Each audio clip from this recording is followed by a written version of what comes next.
Monsieur le secrétaire général, Monsieur le secrétaire général, Excellences, chers collègues, la 9738e séance du Conseil de sécurité est ouverte. Je voudrais saisir cette occasion pour rendre hommage, au nom du Conseil, à son Excellence M. Samuels Bogar, représentant de la Slovénie, qui a assuré la présidence du Conseil de sécurité pendant le mois de septembre. Je suis certain de me faire l'interprète de tous les membres du Conseil en exprimant mes sincères remerciements à l'ambassadeur M. Zbogar et à son équipe pour le grand talent diplomatique avec lequel ils ont mené les travaux du Conseil le mois dernier. En ce début du mois, je voudrais rappeler que le Conseil de sécurité est un lieu de respect entre membres de cette organisation et vis-à-vis de ses représentantes et représentants. Et je prie tous les intervenants et intervenantes de respecter les normes appropriées en matière de ton, de formulation et de contenu dans leurs remarques. L'ordre du jour provisoire de la présente séance est la situation au Moyen-Orient. L'ordre du jour est adopté. Conformément à l'article 37 du règlement intérieur provisoire du Conseil, j'invite les représentants de l'Irak, d'Israël, de l'Italie, du Liban, de la République arabe syrienne et de la République islamique d'Iran à participer à la présente séance. Il en est ainsi décidé.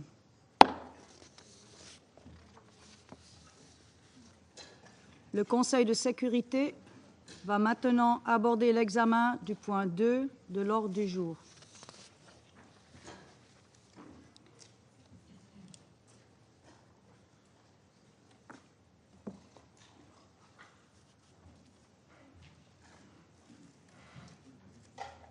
Je souhaite chaleureusement la bienvenue au secrétaire général, son Excellence, M. António Guterres, et lui donne la parole. Madam President, Excellencies, the raging fires in the Middle East are fast becoming an inferno. Exactly 1 week ago, I briefed the Security Council about the alarming situation in Lebanon. Since then, things have gone from bad to much, much worse. As I told the Council last week, the Blue Line has seen tensions for years. But since October, exchanges of fire have expanded in scope, depth, and intensity. I stated that almost daily exchanges of fire by Hezbollah and other non-state armed groups in Lebanon and the Israel Defense Forces are in repeated violation of Security Council Resolution 1701. I emphasize that the daily use of weapons by non-state armed groups is in violation of Security Council Resolutions 1559 and 1701.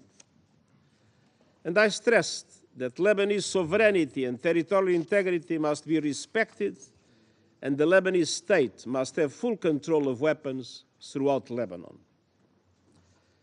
Madam President, in the few short days since then, we have seen a dramatic escalation, so dramatic that I wonder what remains of the framework this Council established with Resolution 1701. Israel forces have conducted relentless airstrikes across Lebanon, including Beirut. The United States and France, with the support of several other countries, have proposed a temporary ceasefire allowing for the restart of negotiations. Israel refused that proposal and stepped up its strikes, including bombing the Hezbollah headquarters where its leader was killed. And Hezbollah has continued rocket and missile attacks on Israel. And yesterday, the Israel Defense Forces conducted what it stated were limited incursions into southern Lebanon. UNIFIL peacekeepers remain in position and the UN flag continues to fly despite Israel's request to relocate. I reiterate our deep appreciation to the military and civilian members of our UN peacekeeping force, UNIFIL, and to troop-contributing countries. The safety and security of all UN personnel must be ensured. Madam President, civilians are paying a terrible price, which I utterly condemn. Since last October, more than 1,700 people have been killed in Lebanon, including over 100 children and 194 women. Over 346,000 people are confirmed to have been displaced from their homes, and government estimates put this number as high as 1 million. Another 128,000 people, both Syrian and Lebanese, have crossed into Syria. The UN has mobilized all its capacities to provide urgent humanitarian aid in Lebanon, and I ask the international community to fully fund our appeal. Since October 8th, Hezbollah attacks on Israel have killed 49 people, with over 60,000 people displaced from their homes. It is absolutely essential to avoid an all-out war in Lebanon, which would have profound and devastating consequences. Madam President, yesterday, Iran launched approximately 200 ballistic missiles towards Israel.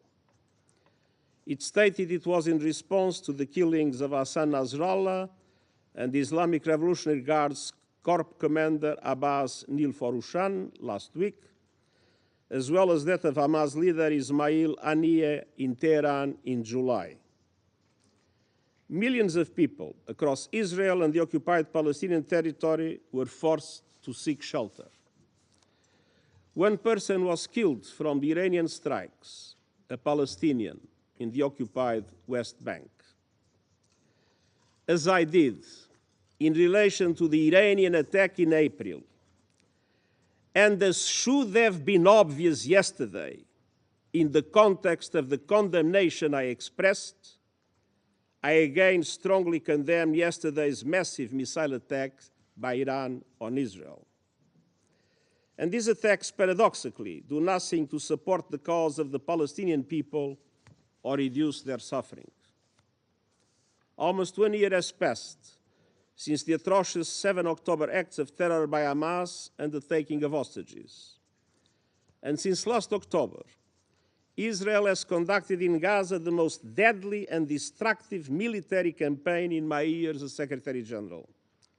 The suffering endured by the Palestinian people in Gaza is beyond imagination.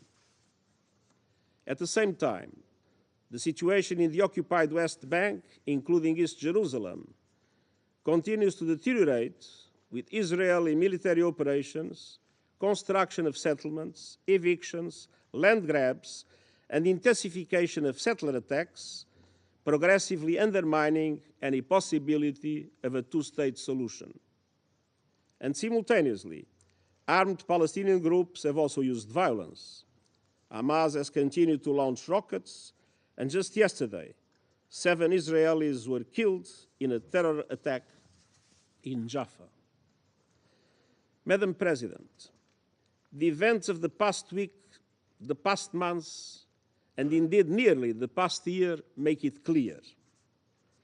It's high time for an immediate ceasefire in Gaza, with the immediate and unconditional release of all hostages, the effective delivery of humanitarian aid to Palestinians in Gaza, and irreversible progress to a two-state solution. It's high time for a cessation of hostilities in Lebanon, re-election towards full implementation of Security Council resolutions 1559 and 1701, paving the way for diplomatic efforts for sustainable peace. It's high time to stop the sickening cycle of escalation after escalation that is leading the people of the Middle East straight over the cliff. Each escalation has served as a pretext for the next. we must never lose sight of the tremendous toll that this growing conflict is taking on civilians. And we cannot look away from systematic violations of international humanitarian law. This deadly cycle of tit-for-tat violence must stop. Time is running out, and I thank you. Je remercie le secrétaire général de son exposé et je donne maintenant la parole aux membres du Conseil qui souhaitent faire une déclaration. Je donne maintenant la parole au représentant de la France. Madame la Présidente, je remercie le secrétaire général des Nations Unies pour son intervention et je tiens à lui redire le plein soutien et toute la confiance de la France. La France condamne les attaques par missiles balistiques perpétrées hier par l'Iran contre Israël. Attachée à la sécurité d'Israël, la France a mobilisé ses moyens militaires au Moyen-Orient pour parer la menace iranienne. Nous appelons l'Iran à s'abstenir de toute action susceptible de conduire à une déstabilisation supplémentaire et à un embrasement régional. Nous condamnons aussi l'attaque terroriste qui a visé des civils à Jaffa. La France rappelle la nécessité de mettre fin à l'escalade militaire dans la région qui ne fait qu'aggraver l'instabilité et accroître l'insécurité et dont les populations civiles sont les premières victimes. Au Liban, la situation est grave. Les opérations militaires s'intensifient. L'armée israélienne a mené des incursions terrestres sur le territoire libanais en violation de la souveraineté libanaise et le Hezbollah poursuit ses attaques contre Israël. Comme l'a rappelé le ministre de l'Europe et des Affaires étrangères, Jean-Noël Barrot, lors de sa visite à Beyrouth le 30 septembre, la France est opposée à toute opération terrestre israélienne au Liban et elle appelle à la cessation des attaques indiscriminées contre les civils. La France condamne les frappes aériennes israéliennes qui ont provoqué un nombre considérable de victimes civiles, ainsi que les attaques du Hezbollah contre Israël et sa population. Il faut un cessez-le-feu au plus vite au Liban. La France appelle les parties à se saisir sans délai de l'appel et des propositions du président de la République française et du président des États-Unis, avec le soutien de nos partenaires, en vue de parvenir à un cessez-le-feu ouvrant la voie à un règlement diplomatique du conflit. Il est impératif de restaurer la souveraineté et l'intégrité territoriale du Liban. Au sud Liban, le cadre est clair. Il faut mettre en œuvre intégralement la résolution 1701. Elle est reconnue tant par le Liban que par Israël comme le cadre pour parvenir à une stabilité durable le long de la ligne bleue et offrir des garanties de sécurité pour les deux pays. Les déplacés doivent pouvoir retourner chez eux en toute sécurité, en Israël comme au Liban. La France réaffirme son engagement au sein de la FINUL et elle salue le travail des casques bleus. Avec près de 700 soldats, la France y prend toute sa part. Il faut que toutes les parties au conflit garantissent la protection des casques bleus. C'est une obligation qui s'impose à elles. La France rappelle également la nécessité d'un cessez-le-feu immédiat et durable à Gaza, permettant un accès humanitaire complet à la population, la libération immédiate de tous les otages et la reprise des négociations en vue de mettre en œuvre de façon effective la solution à deux États. Madame la Présidente, les civils doivent toujours et partout être protégés. La France rappelle l'impératif de respect du droit international humanitaire. Il est temps que le Conseil de sécurité fasse preuve d'unité et puisse d'une seule voix demander de travailler à la désescalade dans la région. La France poursuit ses efforts en ce sens, en lien avec ses partenaires. Je vous remercie. Je remercie le représentant de la France et je donne maintenant la parole à la représentante du Royaume-Uni. Thank you, President. And let me start by thanking the Secretary-General for his briefing and reiterate our full and unequivocal support to him and to the UN as they seek to address this crisis. The events this week are gravely concerning. Yesterday, the Iranian regime launched over 200 ballistic missiles at Israel. we categorically condemn this act of aggression, which escalates an already dangerous situation. As my Prime Minister said yesterday, Israel has our full support in exercising its right to defend itself against Iranian aggression. President, we are deeply concerned about the prospect of further escalation in Lebanon and across the region. We have been clear. All our efforts now must be on stopping this cycle of violence. Iran and its allies across the region must exercise restraint and step away from the brink. We've been clear.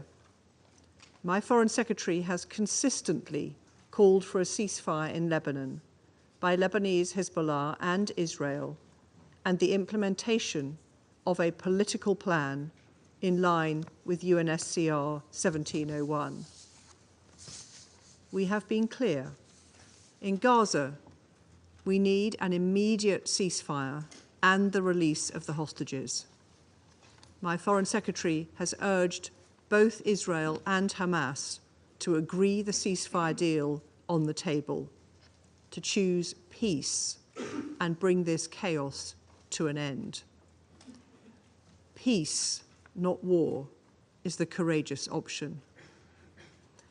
It is also the best option to secure stability and security for Israelis, Palestinians, Lebanese, and the wider region. President, my Prime Minister has been working urgently to gather support for a political solution to this crisis. Only a ceasefire in Lebanon and Gaza would create the space to agree a political plan consistent with UNSCR 1701 that allows for the sustainable return of displaced Israeli and Lebanese civilians to their homes. Innocent civilians in Israel and in Lebanon have been displaced from their homes for too long already. The only way they will return is through a sustainable peace across the blue line. The conflict in Lebanon is causing devastating consequences for civilians, especially for women and children, and draws us closer to a wider regional conflict. President, we cannot let Lebanon become another Gaza. With mounting civilian casualties and hundreds of thousands of displaced people, all parties must do everything possible to protect civilians and fully respect international humanitarian law. A widening of the conflict is in no one's interest. The actions taken now will impact a generation. I call on all actors to step back from the brink and find a political resolution. I thank you. Je remercie la représentante du Royaume-Uni et je passe maintenant la parole à la représentante de Malte. Thank you, President. And at the outset, allow me to congratulate you on assuming the presidency of the Council and thank Slovenia for its leadership in steering our work in September. I also thank the Secretary General for his remarks. I reiterate our continued and unwavering support to him and thank him for his continued leadership and moral compass whilst guiding this organization through such difficult times. Malta echoes the Secretary General in condemning the continued and escalatory hostilities across the Middle East. This vicious cycle of violence, inevitably leading to a regional conflict, is extremely concerning. It must be brought to an end. Repeated strikes across Lebanon and Israel and Israeli operation across the Blue Line, continued rocket fire into Israel by Hezbollah, and the latest Iranian missile attacks on Israel, together with continued rhetoric and threats by relevant parties to continue escalating hostilities, are only paving the way towards a bleak and desolate future for the entire region. Amid the worst displacement crisis in the country's history, we are witnessing yet another man-made humanitarian catastrophe. We cannot be silent in light of this deterioration. Furthermore, we strongly condemn yesterday's missile attack on Iran by Israel. We call on Tehran to immediately halt such actions, which only contribute towards expanding a complex web of tensions and push the entire region closer to the precipice. We also condemn the terror attack in Jaffa yesterday, which killed 6 Israeli civilians and wounded 9 others. President, the Israeli-Hamas war, the resulting humanitarian crisis in Gaza, and situations elsewhere in the West Bank and East Jerusalem are the core of the explosive situation we now find ourselves in.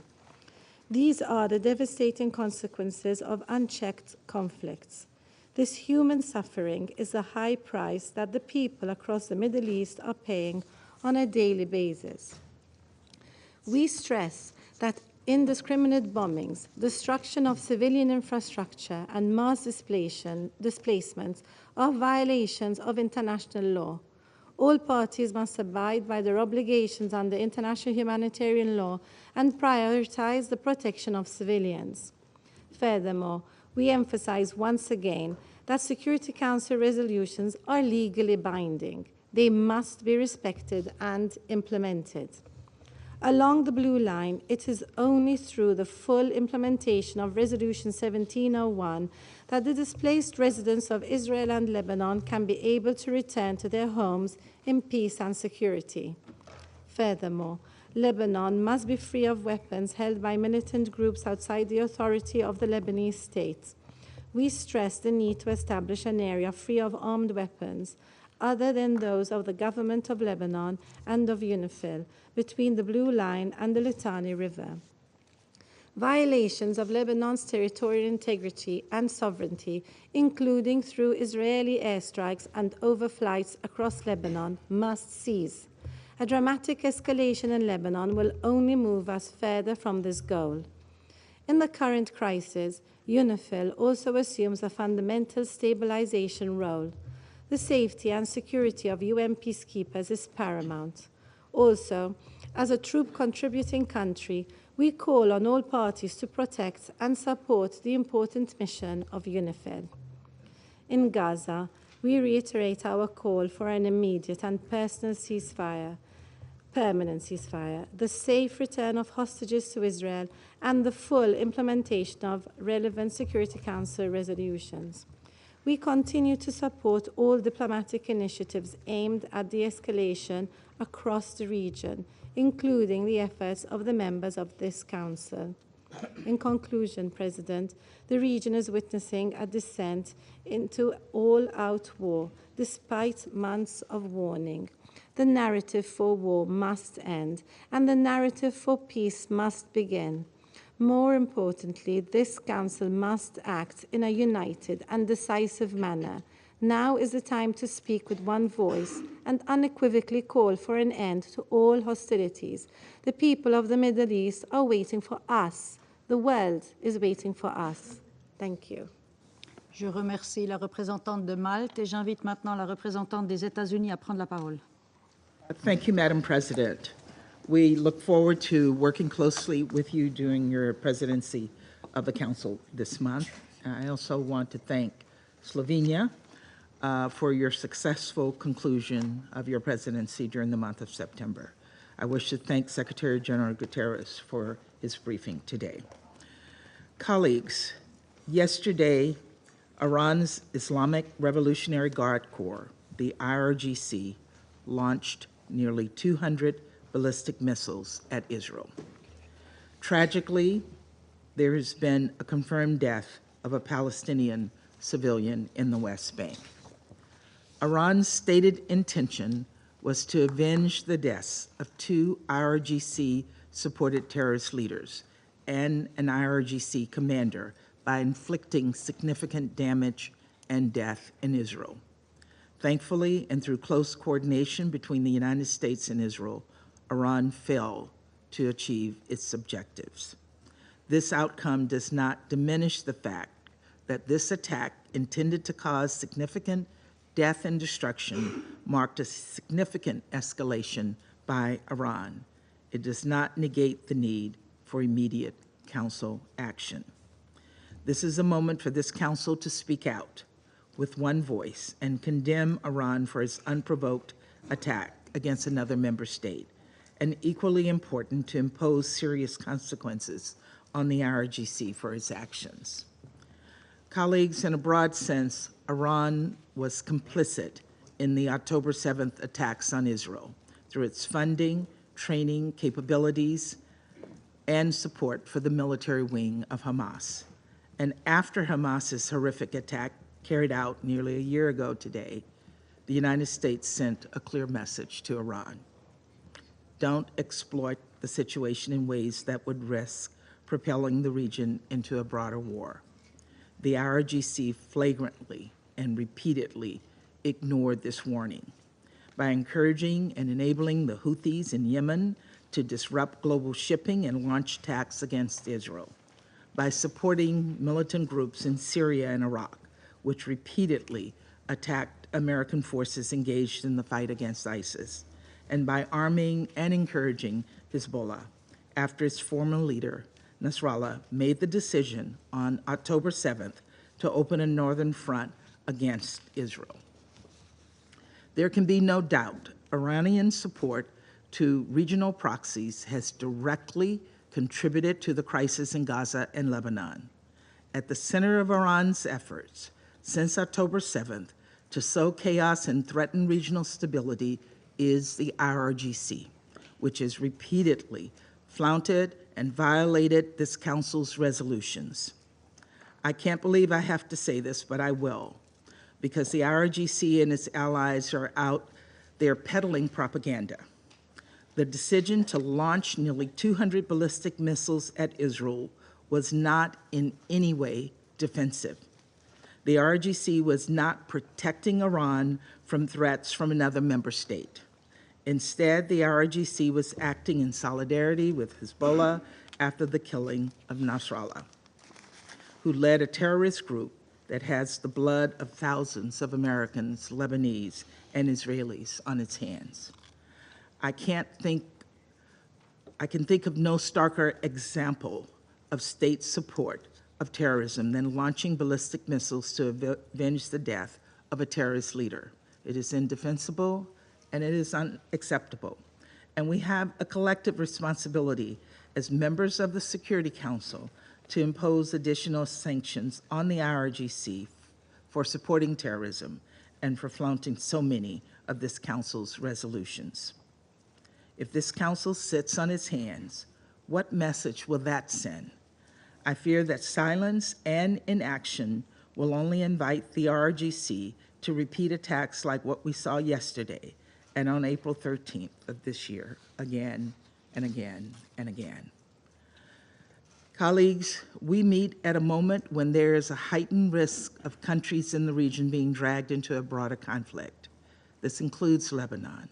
The intensified fighting over the last week has displaced nearly 1 million people, and we mourn the many civilians who've been killed. We also recognize that for nearly a year, Israel has repeatedly called for the full implementation of Resolution 1701, even as Hezbollah's attacks along the Israeli-Lebanese border have displaced Lebanese people. And even as Hezbollah has blocked Lebanon's government from exercising full sovereignty on its side of the blue line, it is significant that even in the aftermath of recent events, Israel is still calling for the full implementation of Resolution 1701. Achieving this outcome through the hard work of diplomacy remains the United States' urgent priority.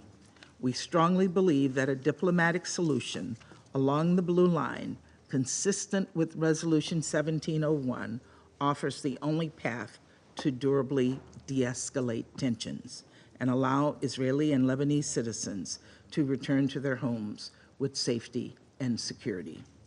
As we pursue this diplomatic solution, we reiterate our call on all parties to protect civilians. We also underscore our support for UNIFIL and emphasized that all parties must ensure UNIFIL personnel remain secure. Colleagues, we are also committed to doing everything possible to end the war in Gaza, where Palestinian civilians have been caught in the crosshairs of war, where dire humanitarian crisis persists.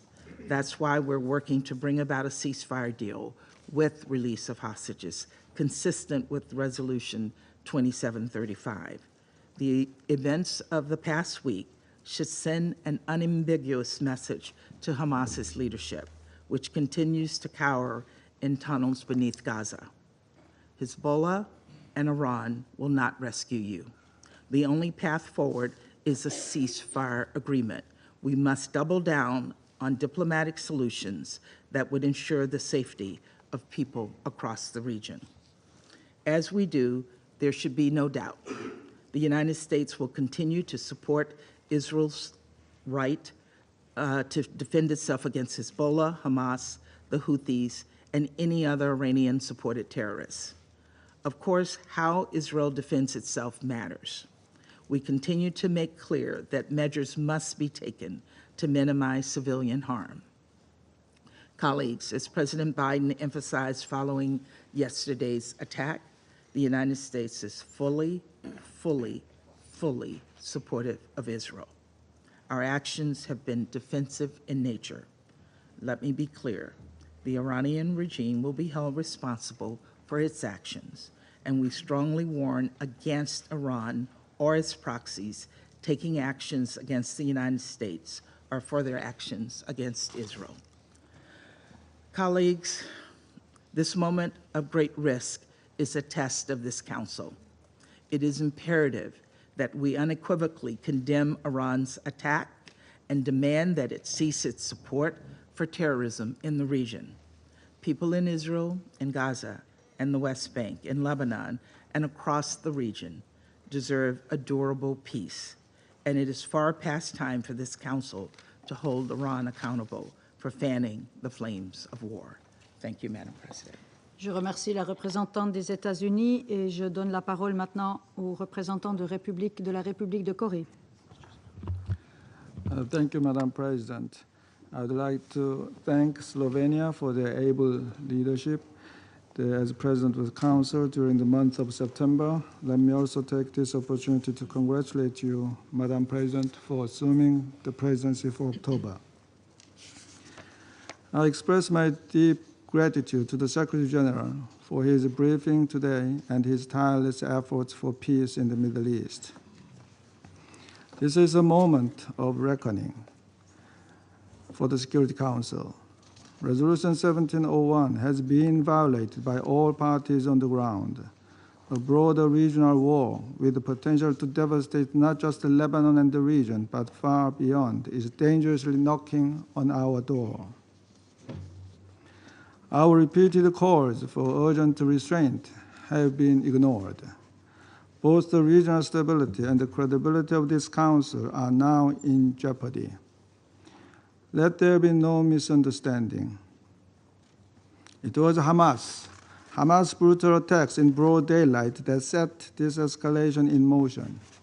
However, neither October 7th nor the ensuing response give any actor the right to violate the international norms and institutions that the United Nations and the global community have built over decades, including international humanitarian law, Security Council resolutions, and the sovereignty and territorial integrity stipulated under the UN Charter. The Security Council, which bears the primary responsibility for maintaining international peace and security, must unite and act. This is not like any other situation. This conflict has the potential to broaden and deepen, involving many countries without clear limitations in geography, and with far-reaching implications on international politics, economics, and even humanity as a whole. This demands more than passive condemnation. The Security Council must do something significant now to prevent the situation from plunging deeper into the abyss. The very raison d'etre of the Security Council is at stake here. Indeed, now is the time for the Security Council to draw a firm line in the sand. No actor should be given a green light of impunity or a blank check to operate far beyond the rule of law. We cannot afford to be paralyzed by frustration or helplessness. Colleagues, let me conclude by fully echoing the statement made by the Secretary General yesterday. And I quote, "I condemn the broadening of the Middle East conflict with escalation after escalation. This must stop. We absolutely need a ceasefire," unquote. I thank you. Je remercie le représentant de la République de Corée et j'invite la représentante de Slovénie à prendre la parole. Thank you, Madam President. First, allow me, on behalf of Ambassador Boger and our entire team, to thank you sincerely and other members for your kind words, and also to wish to congratulate you and your team for assuming the presidency of the Council for October. Wish you all the best. We thank the Secretary General for his briefing. Madam President, in the last 2 weeks, we have met several times to discuss the situation in the Middle East. It has become increasingly clear that the current escalation is gaining its own, even more dangerous momentum. The actions and reactions of actors involved are dragging the region further away from peace and closer to an all-out war. No single party can absolve itself of blame for the chaos that is unfolding. This has become a crisis of retaliation and vengeance, where each strike fuels the next. Let me be clear, the region needs full and immediate de-escalation. For this to happen, a ceasefire on all fronts is urgent. We condemn the recent escalation in the Middle East. This includes Iranian attack on Israel. It includes Israeli attacks on Lebanon and the escalation between Hezbollah and Israel. We call on Israel to revoke the ground operation in southern Lebanon. It also includes continuous Israeli military operation in Gaza, and it includes yesterday's terror attack in Jaffa. We see deeply troublesome parallels. Escalation from any side only leads to further violence, not security or peace. We want to underline more violence cannot bring more stability and security in the region or beyond. War is not a solution to the problems in the Middle East. There is no military solution to the crisis.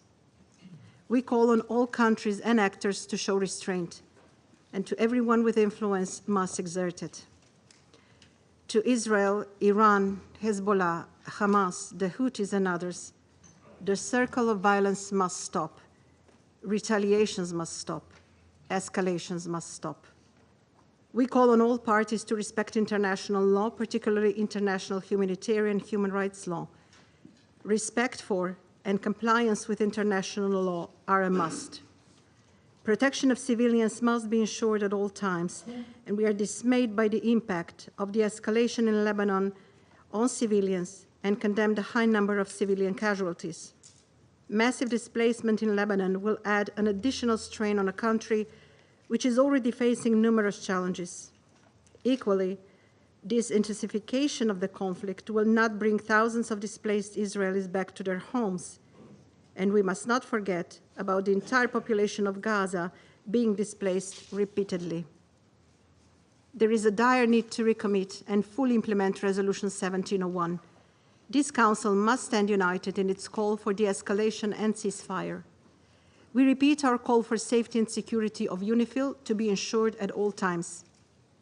We also take this opportunity to express our full support to the work of the United Nations and the Secretary General in this crisis. We appeal to Israel to reconsider today's announcement. It is high time to strengthen the role of diplomacy and to prioritize peace. We support all initiatives which could bring stability about peace.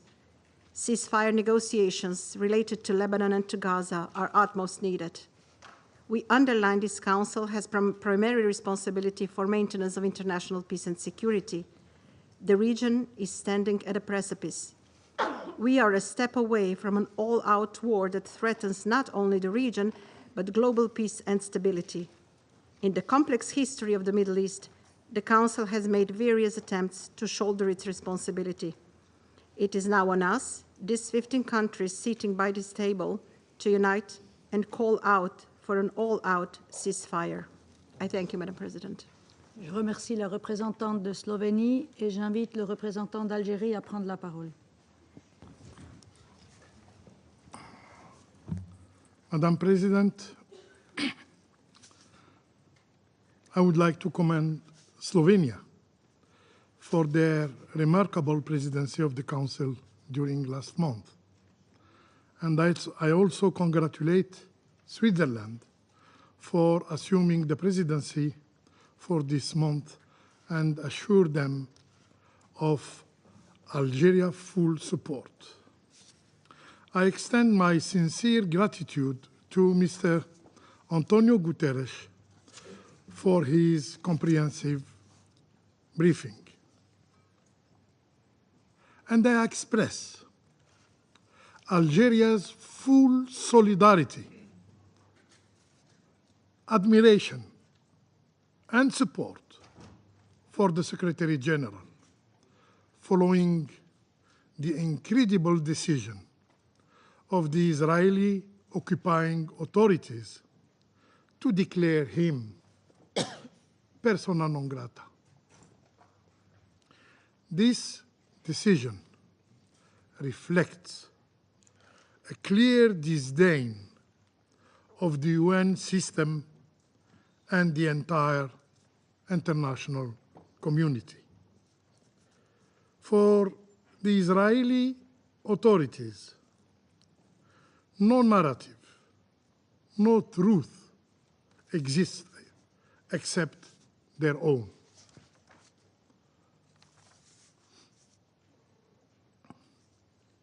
Madam President, this meeting marks the third time in a single week that we have heard from the Secretary General regarding the Middle East. It is a testimony of the gravity of the situation. We stand perilously close to a regional conflagration, with tensions escalating daily. The situation has further deteriorated due to the Israeli aggression against Lebanon, beginning with the targeting of civilian electronic devices and progressing to indiscriminate bombardment and ground invasion that shows a blatant disregard for human life, a flagrant violation of international humanitarian law. Following the attacks detonating civilian electronic devices, the Security Council convened at Algeria's request. We endeavored to have the Council send a clear, a simple message, a call for immediate desescalation, a call for immediate desescalation. Regrettably, the Council failed in this attempt. Madam President, the Security Council's inability to act has exacted a devastating bill, a devastating toll. Between September 17 and 25th, the Israeli militaries claimed more than 1,000 lives in Lebanon. 1,000 lives in Lebanon, including 87 children and 156 women, while displacing 1 million of Lebanese in the country's largest exodus. Our inaction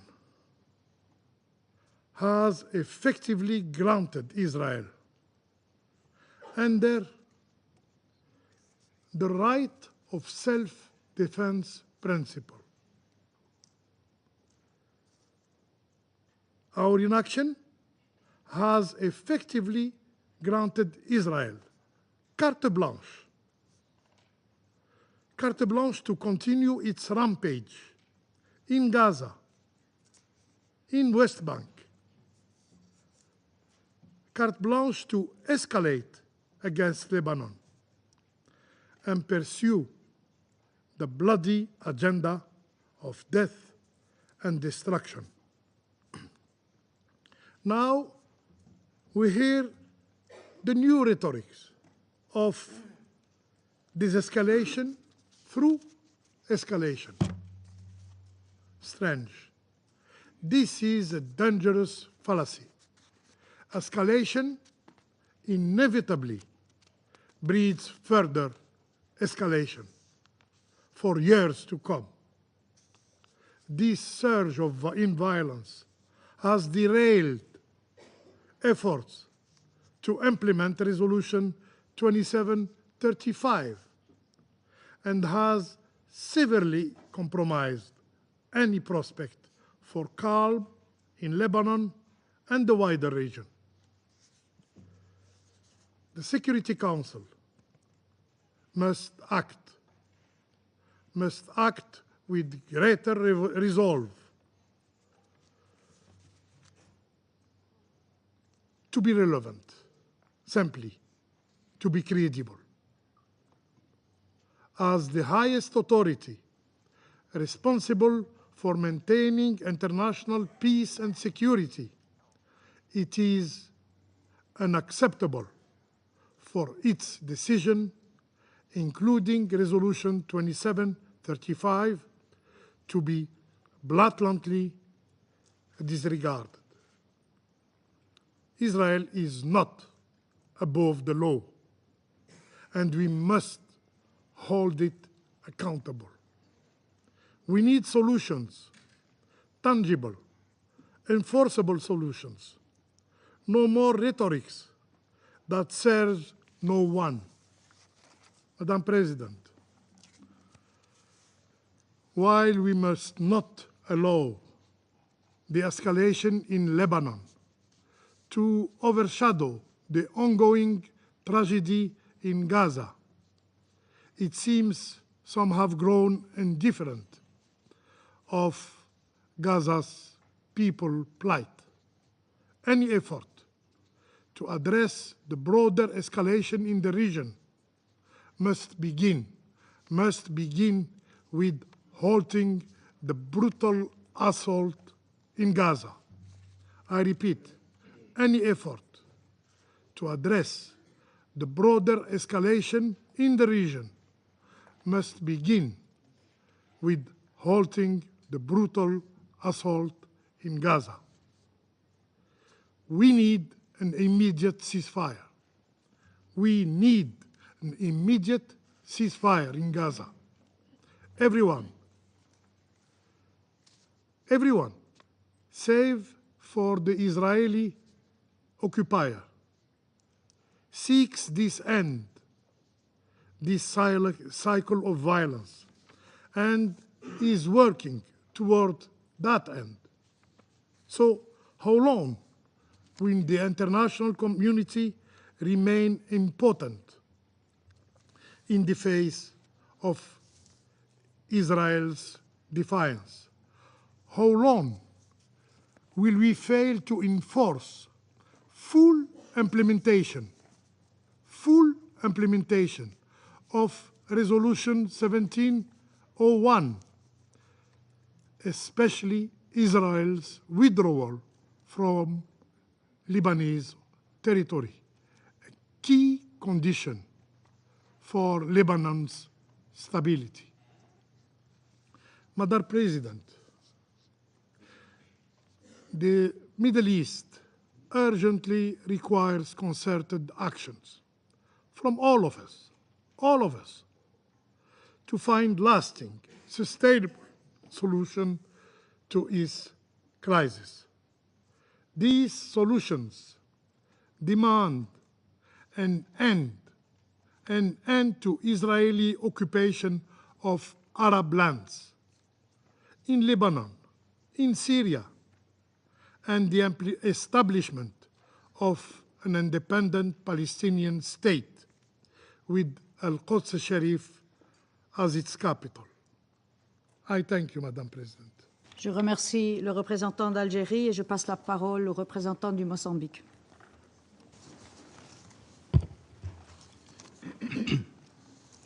Madam President, allow me first to congratulate Switzerland on assuming the presidency of the Security Council in this very challenging month of October. We pledge our full support.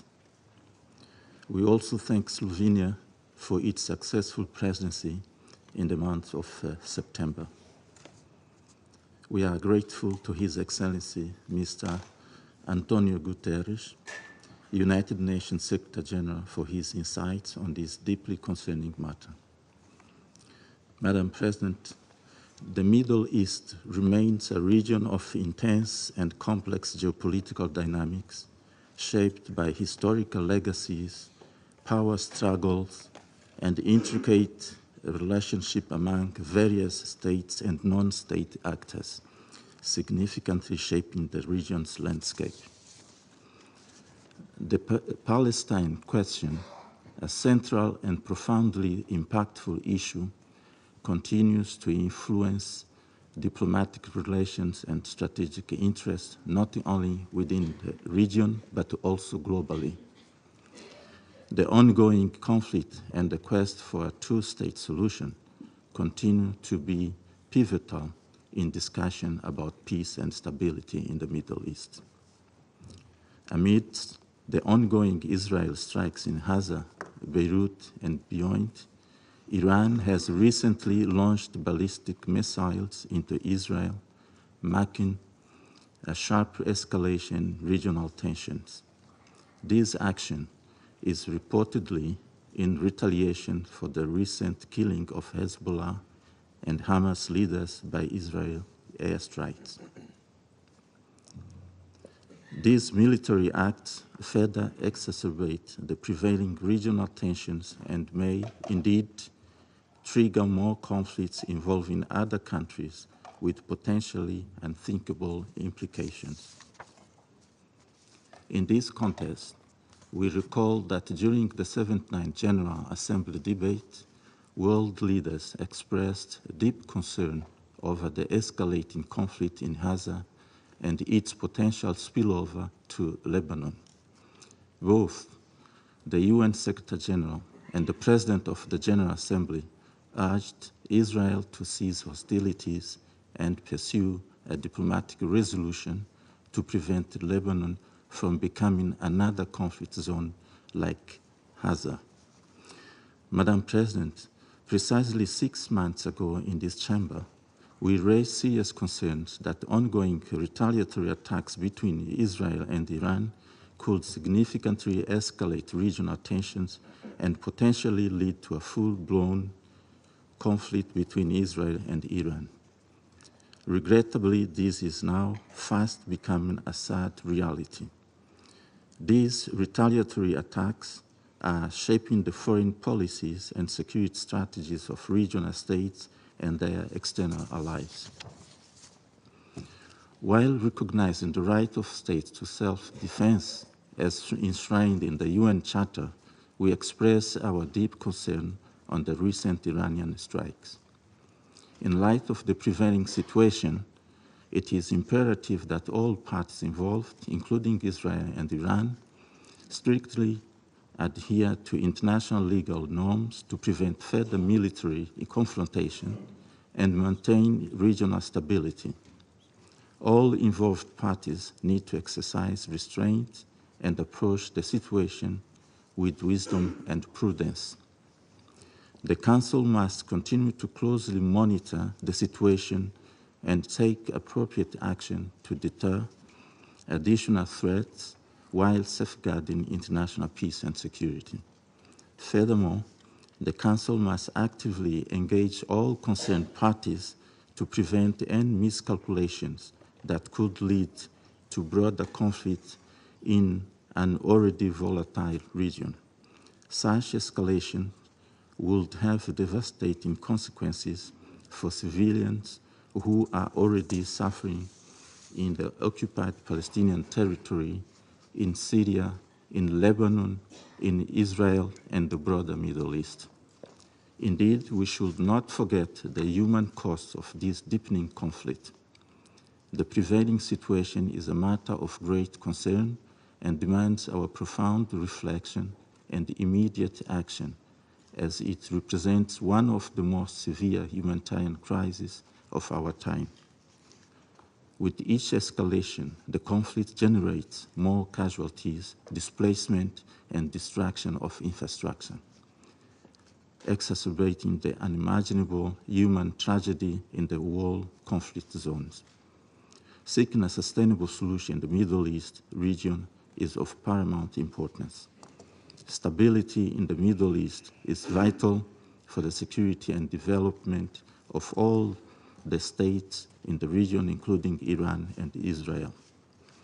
We therefore reiterate our consistent appeal to the Council members to redouble their efforts and influence towards this noble goal in full compliance with all relevant international norms, including resolution, decisions, and other instruments of the United Nations. Let us strive for peace, understanding, and cooperation in the Middle East, mindful of the fact that acknowledging the legitimate concerns of all involved parties is a crucial step towards fostering stability, harmony in diversity. I thank you, Madam President. Je remercie le représentant du Mozambique et je donne la parole à la représentante du Guyana. Thank you, Madam President, and allow me to congratulate Switzerland on the assumption of the presidency and to thank Slovenia for their successful presidency. I also thank Secretary General for his sobering briefing on the urgent and rapidly deteriorating situation in the Middle East, including Lebanon, and express Guyana's full support to him, including for his untiring efforts. Madam President, the situation in the Middle East is barreling towards a greater catastrophe. Israel continues to expand its military operations to Lebanon while continuing its intense offensive in Gaza. And we are now witnessing a dangerous escalation of attacks between Israel and Iran. Amidst the deadly tit-for-tat, tensions continue to ratchet up on multiple fronts, and the entire region ticks as a virtual time bomb before our very eyes. Guyana urges all parties to step back and to immediately end all hostilities. This Council must act as one on the side of peace and respect for international law and the United Nations Charter. We must work to de-escalate the situation, and civilians must be protected on all fronts at all times. Madam President, when we met last week to discuss Lebanon, it was clear to every member of this Council that disastrous consequences could ensue from a wider armed conflict in that country.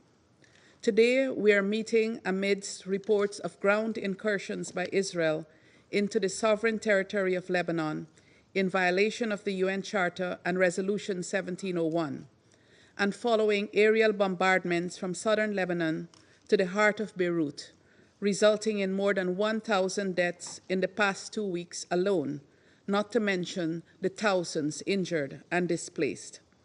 Guyana calls on Israel to uphold their obligations under the UN Charter and the wider body of international law, including international humanitarian law. Madam President, the people of Lebanon should be spared from the throes of a war neither of their making nor choosing, even as the country continues to grapple with difficult economic and political circumstances. This Council must act in the interest of international peace and security to prevent further tragedy in Lebanon, Gaza, and throughout the Middle East. Allow me to conclude with 3 urgent appeals. First, Guyana reiterates its call to all parties to immediately cease the hostilities and to abide by their obligations under international humanitarian law, in particular, the protection of civilians. We must intensify our efforts for a ceasefire in Gaza, in Lebanon, and every other front of operations. This Council must use all of its available tools to contribute to a diplomatic solution and to the full implementation of Resolution 1701, which provides a clear path for resolving this conflict in a manner that ensures that peace and security can be enjoyed by the people of both Lebanon and Israel. Second, we appeal to all parties to guarantee the safety and security of all UN and humanitarian personnel, including those attached to UNIFIL.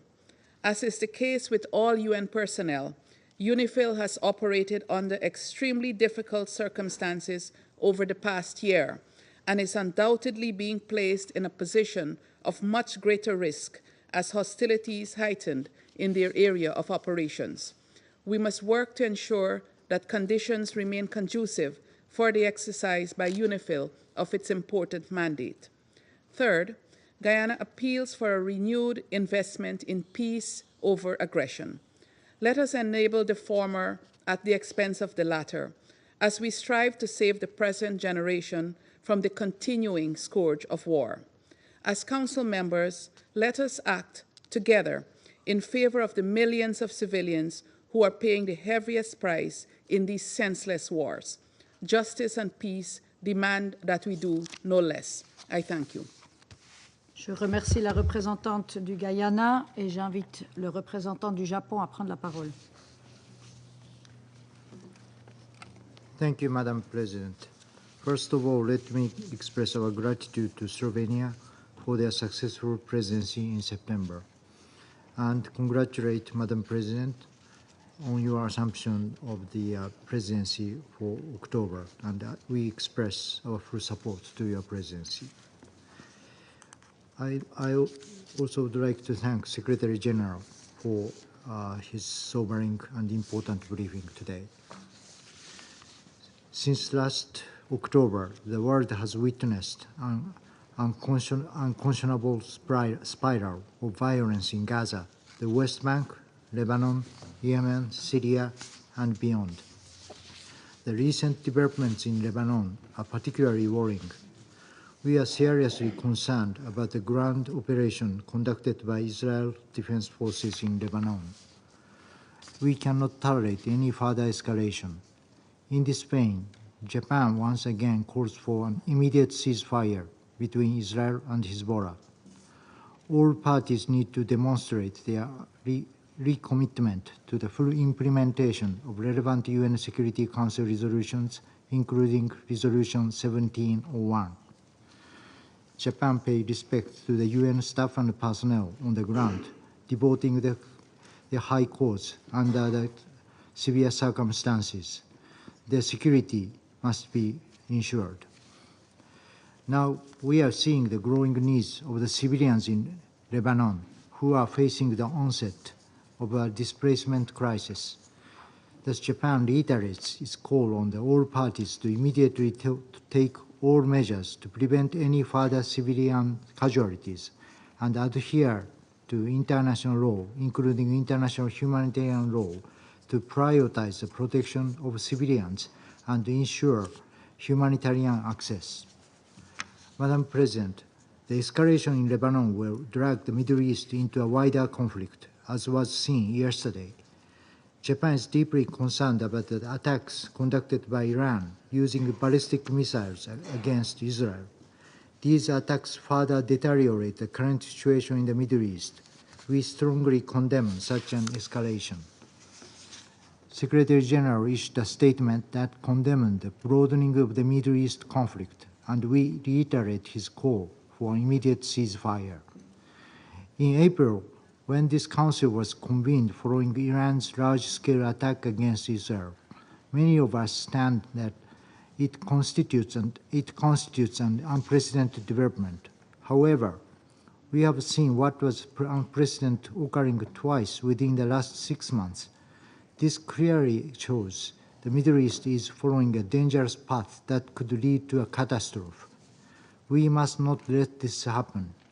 In this regard, Japan amplified our call to all parties to exercise maximum restraint, work towards de-escalation,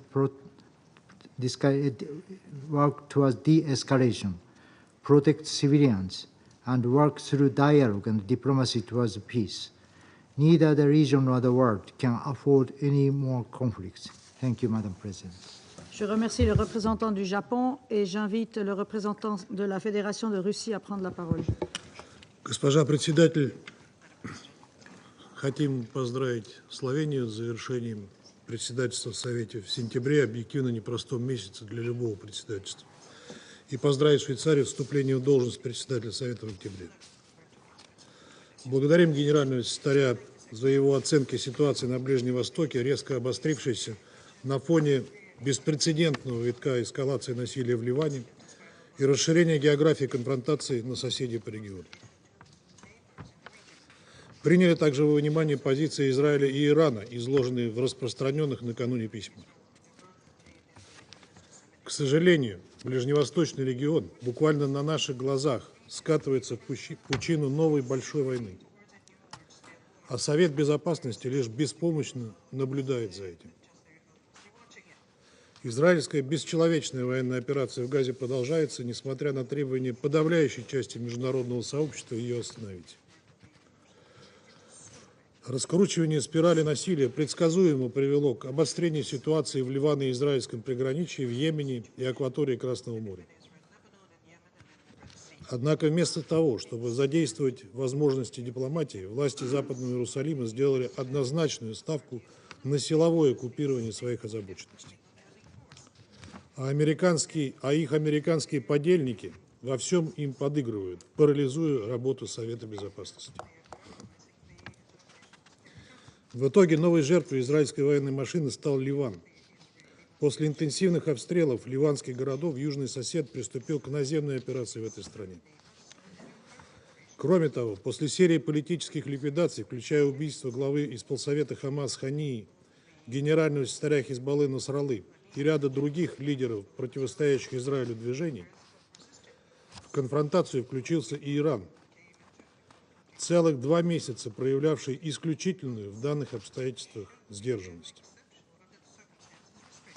Из выступлений наших западных коллег складывается впечатление, что единственная проблема, которая стоит перед Советом сегодня, это ответный ракетный удар Ирана. Сложно представить, на какую роль в дипломатическом процессе с подобной оценкой ситуации можно рассчитывать. Как будто все это случилось в вакууме. Как будто ничего не происходит и не происходило в Ливане, в Газе, в Сирии, Йемене, что и привело к новому, опаснейшему витку разрастающегося ближневосточного конфликта. Россия решительно осуждает нападение на Ливан и призывает израильские власти незамедлительно прекратить силовые действия и вывести войска с ливанской территории. Не видим никаких оправданий для новых жертв со стороны гражданского населения, счет которых идет уже на тысячи. Выражаем солидарность с руководством и народом дружественного Ливана, подвергшегося вооруженной агрессии. Искренне соболезнуем родным и близким погибших. Требуем полного и комплексного выполнения резолюции Совета Безопасности 1701, в которой содержится как обязательство Израиля по прекращению всех наступательных военных операций, выводу своих вооруженных сил из Южного Ливана и прекращению оккупации ливанских территорий, так и обязательства Хизбаллы по отводу подразделений к северу от реки Литани. Израильская сторона должна неукоснительно обеспечивать безопасность временных сил ООН в Ливане, подвергающихся непредсказуемым рискам в связи с израильским вторжением. Напоминаем о том, что угроза жизни и здоровья голубых касок может представлять собой военное преступление. Также решительно осуждаем убийство Насраллы. Вызывает отторжение тот факт, что для его ликвидации на жилой квартал ливанской столицы было сброшено более 80 бомб весом в 1 тонну. В результате уничтожено 6 многоэтажных домов. О какой избирательности этой акции можно говорить в подобных обстоятельствах? Данная политическая ликвидация чревата катастрофическими последствиями для Ливана и всего Ближнего Востока.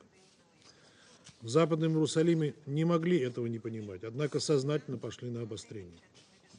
Таким образом, на израильскую сторону ложится вся полнота ответственности за последовавшую эскалацию и ее последствия, в том числе для населения Израиля. В рамках выполнения своего мандата по поддержанию международного мира и безопасности Совет Безопасности ООН должен заставить Израиль незамедлительно прекратить боевые действия.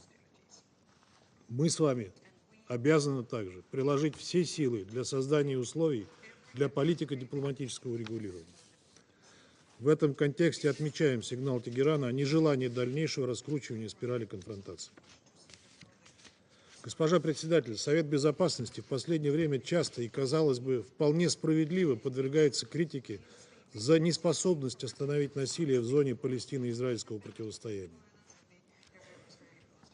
При этом те, кто следит за нашей работой, прекрасно знают, что 14 из 15 членов Совета Безопасности давно уже приняли бы необходимые меры для принуждения сторон к миру, сохранив таким образом жизни тысяч ни в чем не повинных женщин, детей и стариков. И Израиль не смог бы действовать настолько нагло и наплевательски по отношению к международному праву, если бы не чувствовал себя под безусловной и всепогодной защитой Соединенных Штатов. Ради своего ближневосточного союзника Вашингтон уже 5 раз применил в СБ право вето и с начала июня сознательно пытается вводить нас всех за нос, рекламируя свой пресловутый план Байдена и свою тихую дипломатию по заключению сделки между Хамас и Израилем. Честно говоря, от этого всего складывается устойчивое впечатление, что эти опосредованные переговоры Вашингтон вообще ведет сам с собой. Весьма символично поэтому, что команду на ликвидацию лидера Хизбаллы и начало опаснейшего витка региональной эскалации израильский премьер дал именно из Нью-Йорка, предварительно выступив с подчеркнутой милитаристской речью с трибуны Генеральной Ассамблеи ООН. Вот с каким спевшимся дуэтом, уважаемые коллеги, мы с вами на самом деле имеем дело. И вопрос, разумеется, не только в моральной и политической поддержке, но и в многомиллиардных поставках оружия, которые в Вашингтоне, как ни в чем не бывало, продолжают отгружать Израилю, несмотря на истребление 42 тысяч палестинцев, которые, разумеется, ни в каких посреднических усилиях не нуждаются и продолжают свою бесчеловечную кампанию. В итоге пламя всепоглощающего конфликта распространяется все шире, охватывая все новых соседей Израиля в регионе. Огромная и опаснейшая иллюзия состоит в том, что в этом разрастающемся огне Израиль сможет остаться невредимым. Это пламя уже поглощает жизни остающихся израильских заложников, а в Западном Иерусалиме делают вид, что это все часть их плана, пренебрегая при этом общественным мнением в самом Израиле. Госпожа председатель, еще одна опасная иллюзия состоит в том, что Израиль, обладая значительным военным превосходством, планирует разбираться со спровоцированным им кризисом сам. Становится все более очевидным, что в планах израильского руководства любой ценой спровоцировать прямой конфликт между своим главным региональным противником Ираном и Соединенными Штатами. Сложно сказать, понимают ли это в Вашингтоне, но пока эта пьеса разыгрывается по израильским нотам. И если она дойдет до финала, конфликт может выйти на невообразимый уровень эскалации, угрожая уже не только Ближнему Востоку, но и всему миру. Убеждены, что в наших общих интересах предотвратить подобный сценарий. Хочется верить, что прозреют, наконец, и наши американские коллеги и в полной мере осознают свою ответственность как постоянного члена Совета Безопасности ООН. Госпожа председатель, единственным выходом из складывающейся на Ближнем Востоке ситуации видим задействование всего имеющегося у нашего Совета обширного инструментария, позволяющего эффективно добиваться прекращения конфликтов и выполнения имеющихся резолюций Совета Безопасности. Любые иные инициативы будут носить паллиативный характер и требуемого эффекта не принесут. Не видим альтернативы тому, чтобы заставить стороны конфликта безотлагательно установить режим прекращения огня в Газе, сопровождаемый обменом заложниками и заключенными и организацией полного беспрепятственного гумдоступа в анклав. Это заложит фундамент под перезапуск процесса мирного урегулирования палестинского вопроса на международно признанной базе, в основе которого лежит принцип двух государств, в поддержку которого мы все неизменно выступаем. Второй вектор приложения наших усилий также очевиден. Немедленное прекращение огня на юге Ливана и в целом отказ всех прямых или косвенных участников конфликта от силовых шагов, провокаций и разжигающей ненависть территорий.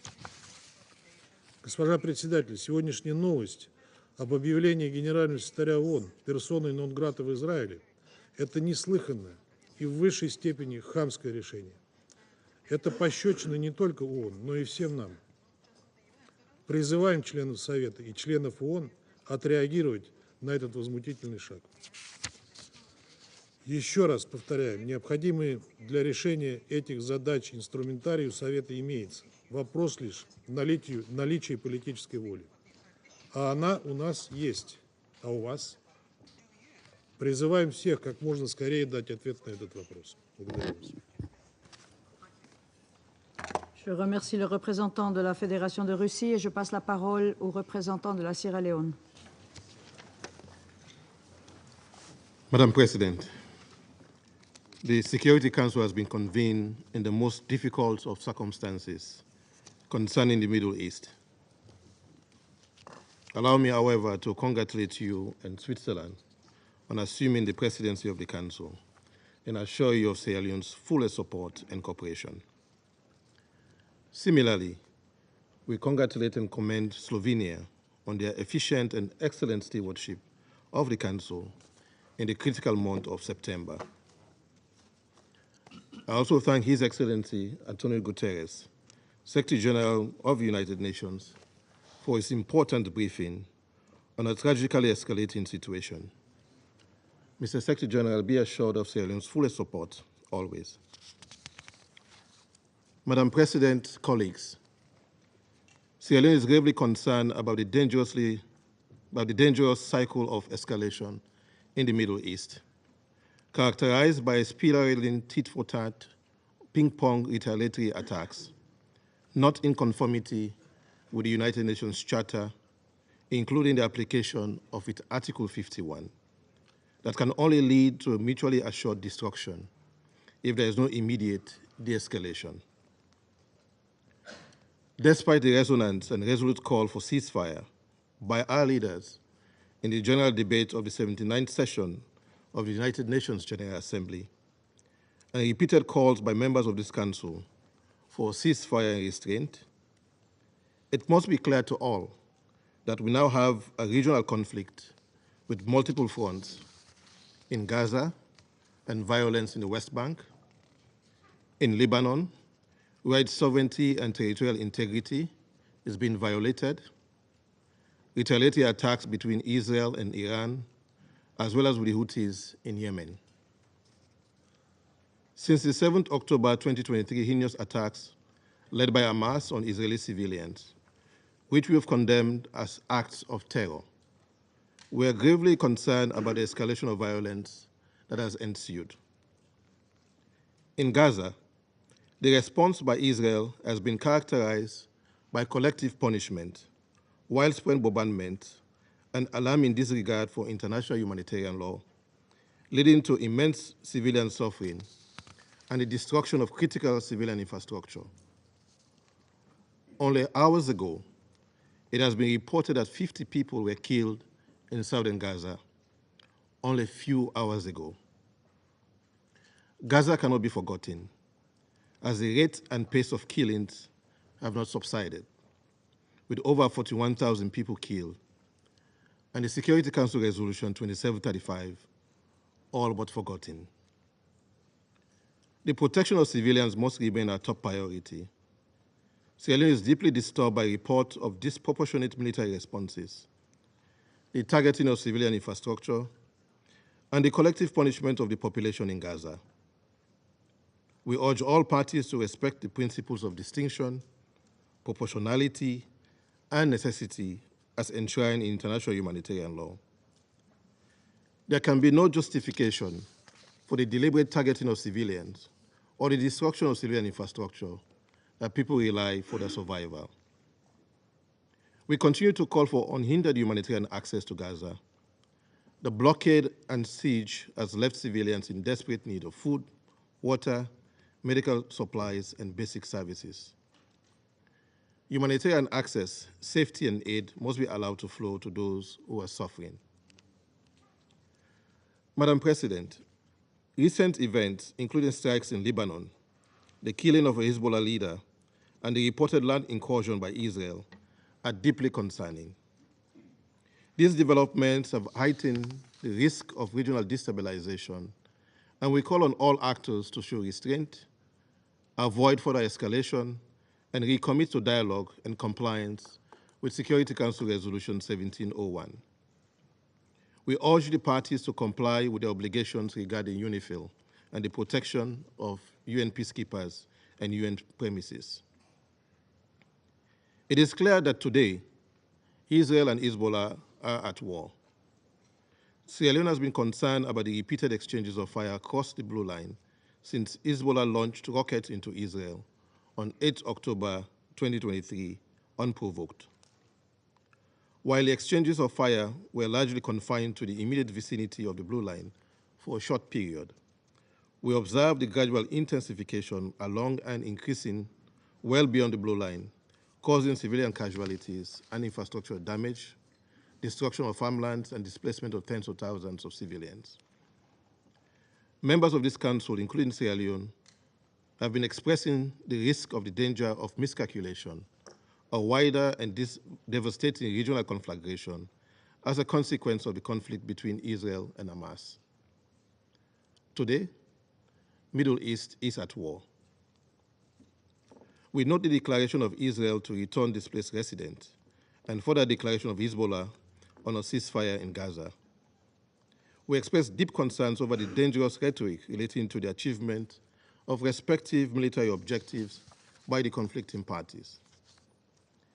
In this regard, Sierra Leone reiterates that military action is not the best course of action to achieve the stated objectives of the parties. Sierra Leone therefore calls on the parties to use diplomatic channels, including United Nations good offices, to avoid further escalation and risking a war that will include actors outside of the region. This Council must now stand united in calling for full implementation of all relevant Security Council resolutions, including Resolution 1701 and 1559. All sides must agree to a ceasefire as a precursor to the resettlement of displaced residents in the south of Lebanon and in the north of Israel peacefully. Madam President, a letter dated 1st October 2024 from the Permanent Representative of Iran to the United Nations addressed to the President of the Security Council confirms what we all witness as reported by global news media, to the effect that, and I quote, the armed forces of the Islamic Republic of Iran carried out a series of missile attacks against the military and security target of, end of quote, the State of Israel. The leadership of Israel has vowed to further retaliate. Sierra Leone condemns all attacks that violate international law and the UN Charter, including, as aforesaid, the blatant misapplication of Article 51. We join the UN Secretary General in condemning, and I quote, the broadening of the Middle East conflict with escalation after escalation. This must stop. We absolutely need a ceasefire, end of quote. The path to peace cannot be paved with violence. A sustainable solution can only be achieved through genuine dialogue and diplomacy, addressing the legitimate rights and concerns of the conflicting parties, most particularly the aspirations of both the Palestinian and Israeli people. This includes the right of the Palestinian people to self-determination and the right of Israel to security within its recognized borders. In conclusion, Madam President, Sierra Leone continues to call for the parties to consider the global implications of their actions and to recommit to a cessation of hostilities. We urge the Security Council, our Council to act decisively to halt the violence, enforce a ceasefire, the release of hostages and prisoners, facilitation of access to humanitarian aid, ensure accountability, and work towards a just and lasting solution that respects the rights of all peoples. Let us end the occupation of Palestine, as the International Court of Justice has called for, implement the two-state solution, and choose a future of peace, stability, and dignity for both Palestine and Israel. Sierra Leone stands firm in its commitment to peace, justice, and international law. I thank you. Je remercie le représentant de la Sierra Leone et j'invite le représentant de la Chine à prendre la parole. 主席，我祝贺瑞士担任本月安理会轮值主席，感谢斯洛文尼亚作为上月主席所做的工作。我感谢法国要求召开这次紧急会议，我也感谢古特雷斯秘书长所做的通报。在此，我愿重申，中国坚定支持秘书长的工作，反对以色列对秘书长的无端指责。主席，在过去2周，中东局势，特别是黎巴嫩局势急转直下。在黎巴嫩境内数千台通讯设备被远程操控同时引爆后，以色列对黎巴嫩南部和东部实施多轮大规模空袭。昨天，以色列又对黎巴嫩发动地面攻势，实施军事入侵。以色列还对叙利亚发动了密集的空袭。伊朗也对以色列的军事和安全目标实施了导弹袭击，并致函安理会，说明了他们的立场。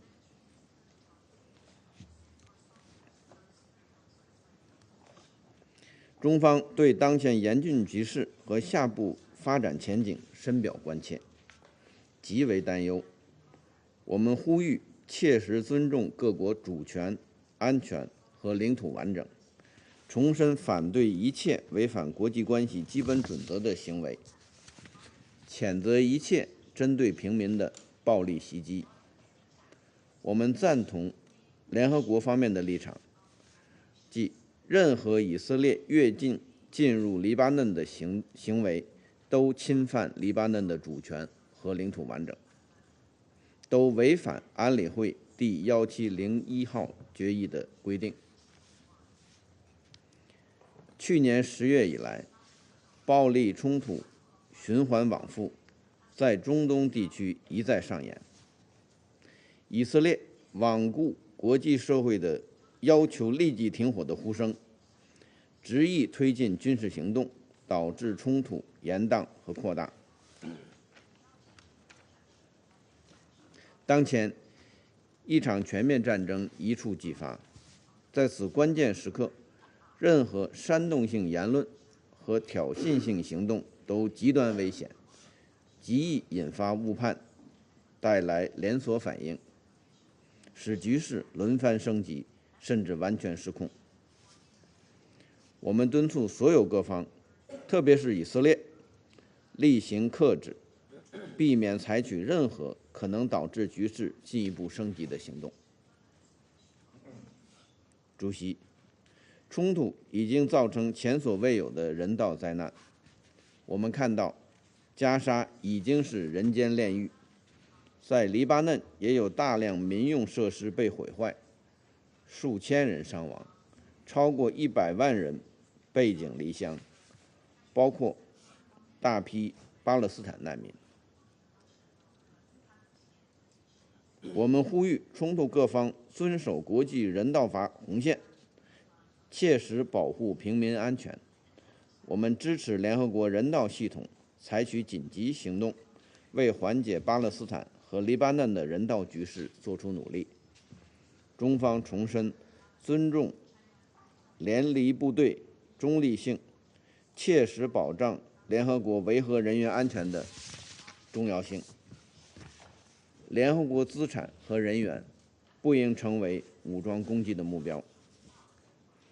主席，安理会肩负着维护国际和平与安全的重要职责。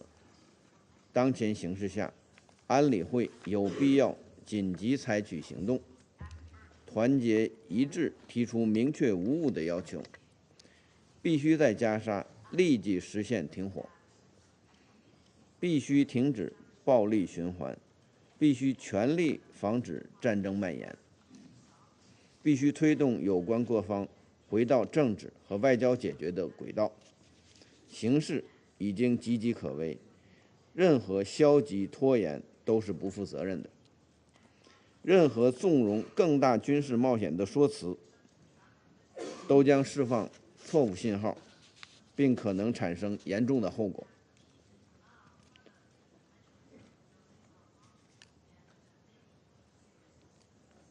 我们希望有影响的大国拿出真诚、负责任的态度，切实发挥建设性作用，避免局势进一步动荡。谢谢主席。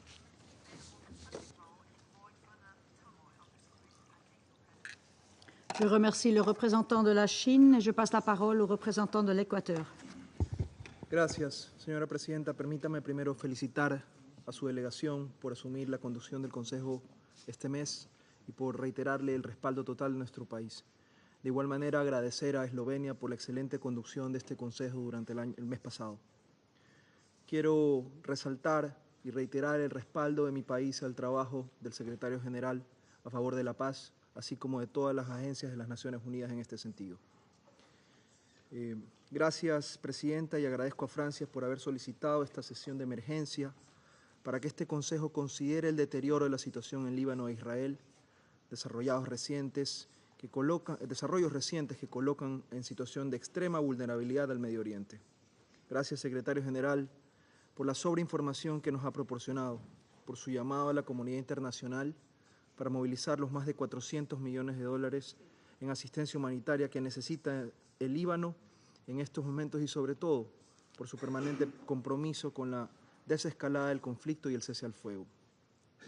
Debemos empezar por recordar que nos encontramos a apenas 5 días de que se cumple un año de los ataques terroristas de Hamás, injustificables y condenables, que originaron la actual espiral de violencia que vive la región.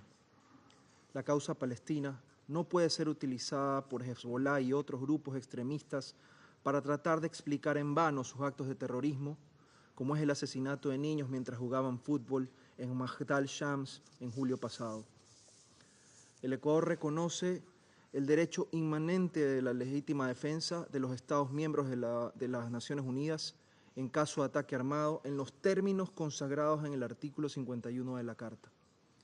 Debe detenerse la escalada de violencia que nos ha sido descrita y que incluye bombardeos aéreos e incursiones, lanzamiento de cohetes, de misiles balísticos, actos de terrorismo que siguen exponiendo la vida e integridad de civiles inocentes.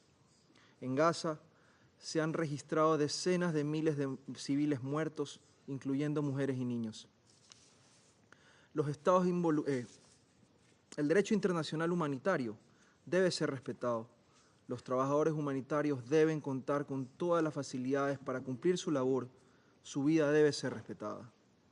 Los estados involucrados, los organismos regionales y la comunidad internacional en su conjunto deben desplegar todas las estrategias diplomáticas y políticas para lograr el cese de las hostilidades. Esta responsabilidad recae con mayor fuerza en aquellos que tienen mayor grado de influencia sobre las partes en conflicto.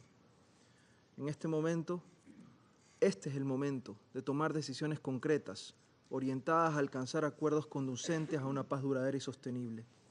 Las resoluciones 1701, 1559, 2722 y 2735 del Consejo de Seguridad deben ser acatadas sin demora, pues su incumplimiento constituye una transgresión al derecho internacional.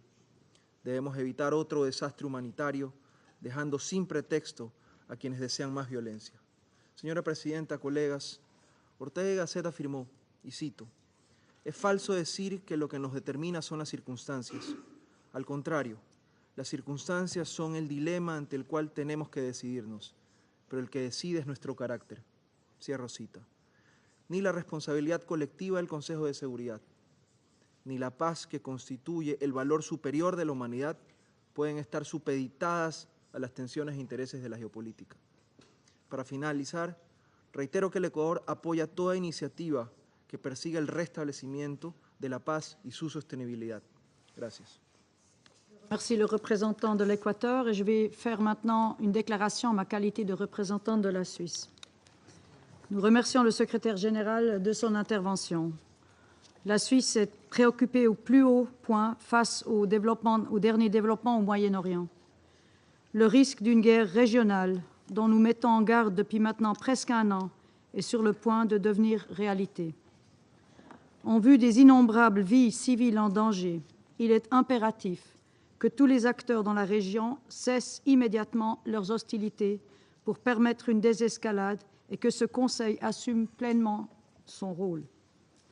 L'intensification des hostilités entre Israël et le Hezbollah, y compris les informations faisant état d'incursions terrestres israéliennes, tout comme les tirs d'environ 200 000 missiles balistiques par l'Iran sur le territoire israélien, sont inacceptables. Il en va de même pour les offensives menées par les Houthis et d'autres groupes armés dans la région. Toutes ces attaques doivent immédiatement cesser. La Suisse condamne la spirale de violence de ces dernières semaines. Elle met en danger la vie des civils dans toute la région. Les victimes civiles se comptent en dizaines de milliers, dont d'innombrables enfants. Plusieurs millions sont déplacés de force en raison des hostilités. La population civile paye ainsi le prix lourd de cette escalade militaire au Liban, dans tout le territoire palestinien occupé et en Israël. Le dialogue est le seul moyen pour éviter une guerre régionale. La Suisse soutient tous les efforts en vue de solutions diplomatiques pouvant mener à un arrêt immédiat des violences dans toute la région. Toutes les parties et ceux qui ont une influence sur elles doivent maintenant faire preuve d'un maximum de retenue. La Suisse appelle toutes les parties à agir dans les limites imposées par le droit international, y compris la Charte des Nations unies.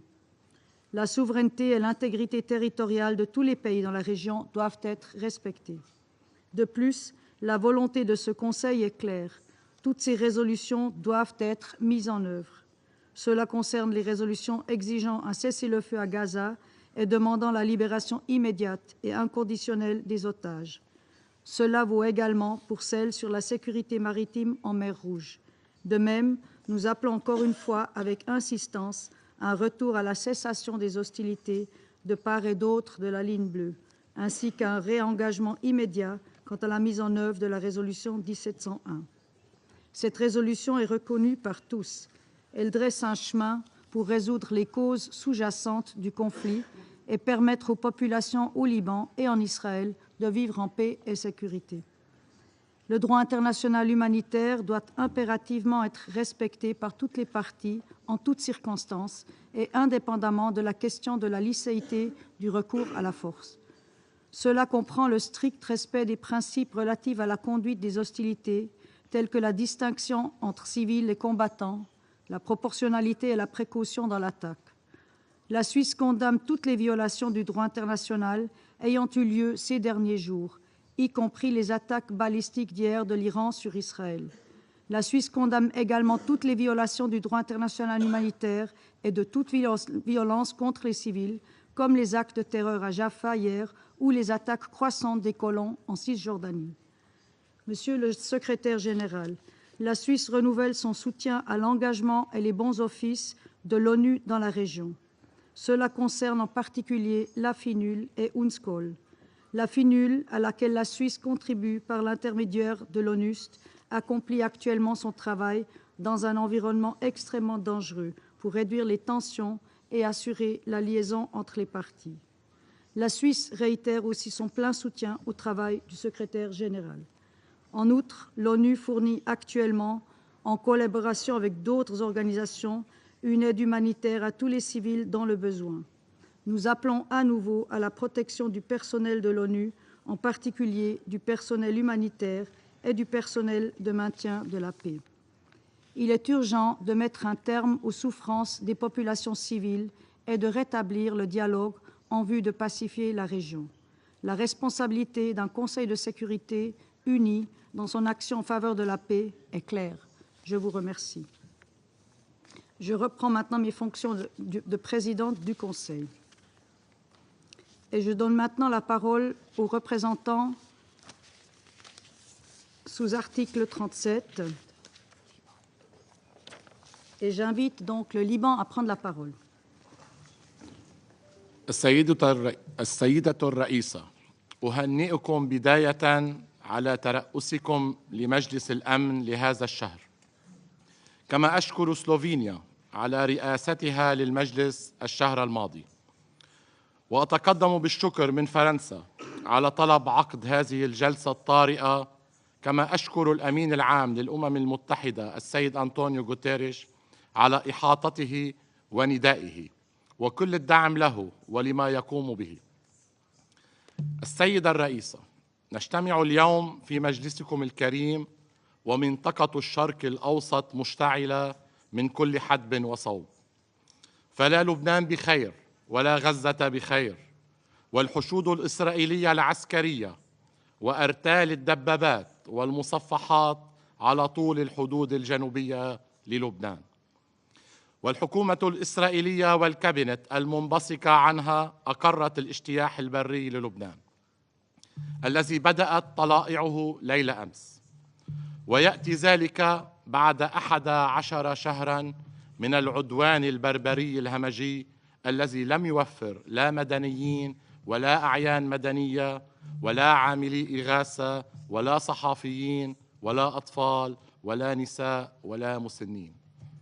فمنذ 8 تشرين الأول 2023 قتلت إسرائيل وجرحت آلاف الأشخاص بانتهاك صارخ لميثاق الأمم المتحدة والقانون الدولي الإنساني ولكل الأعراف الدولية والمبادئ الإنسانية.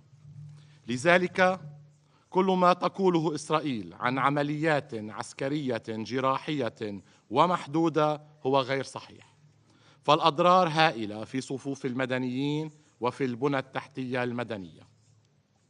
وما حصل في قرية عين الدلب خير دليل على ذلك، فقد استهدفت غارة إسرائيلية بتاريخ 29 أيلول مبنى سكنيا متسببة بمجزرة أدت إلى سقوط 71 ضحية، بينهم عشرات النساء والأطفال دفنوا في مقبرة جماعية.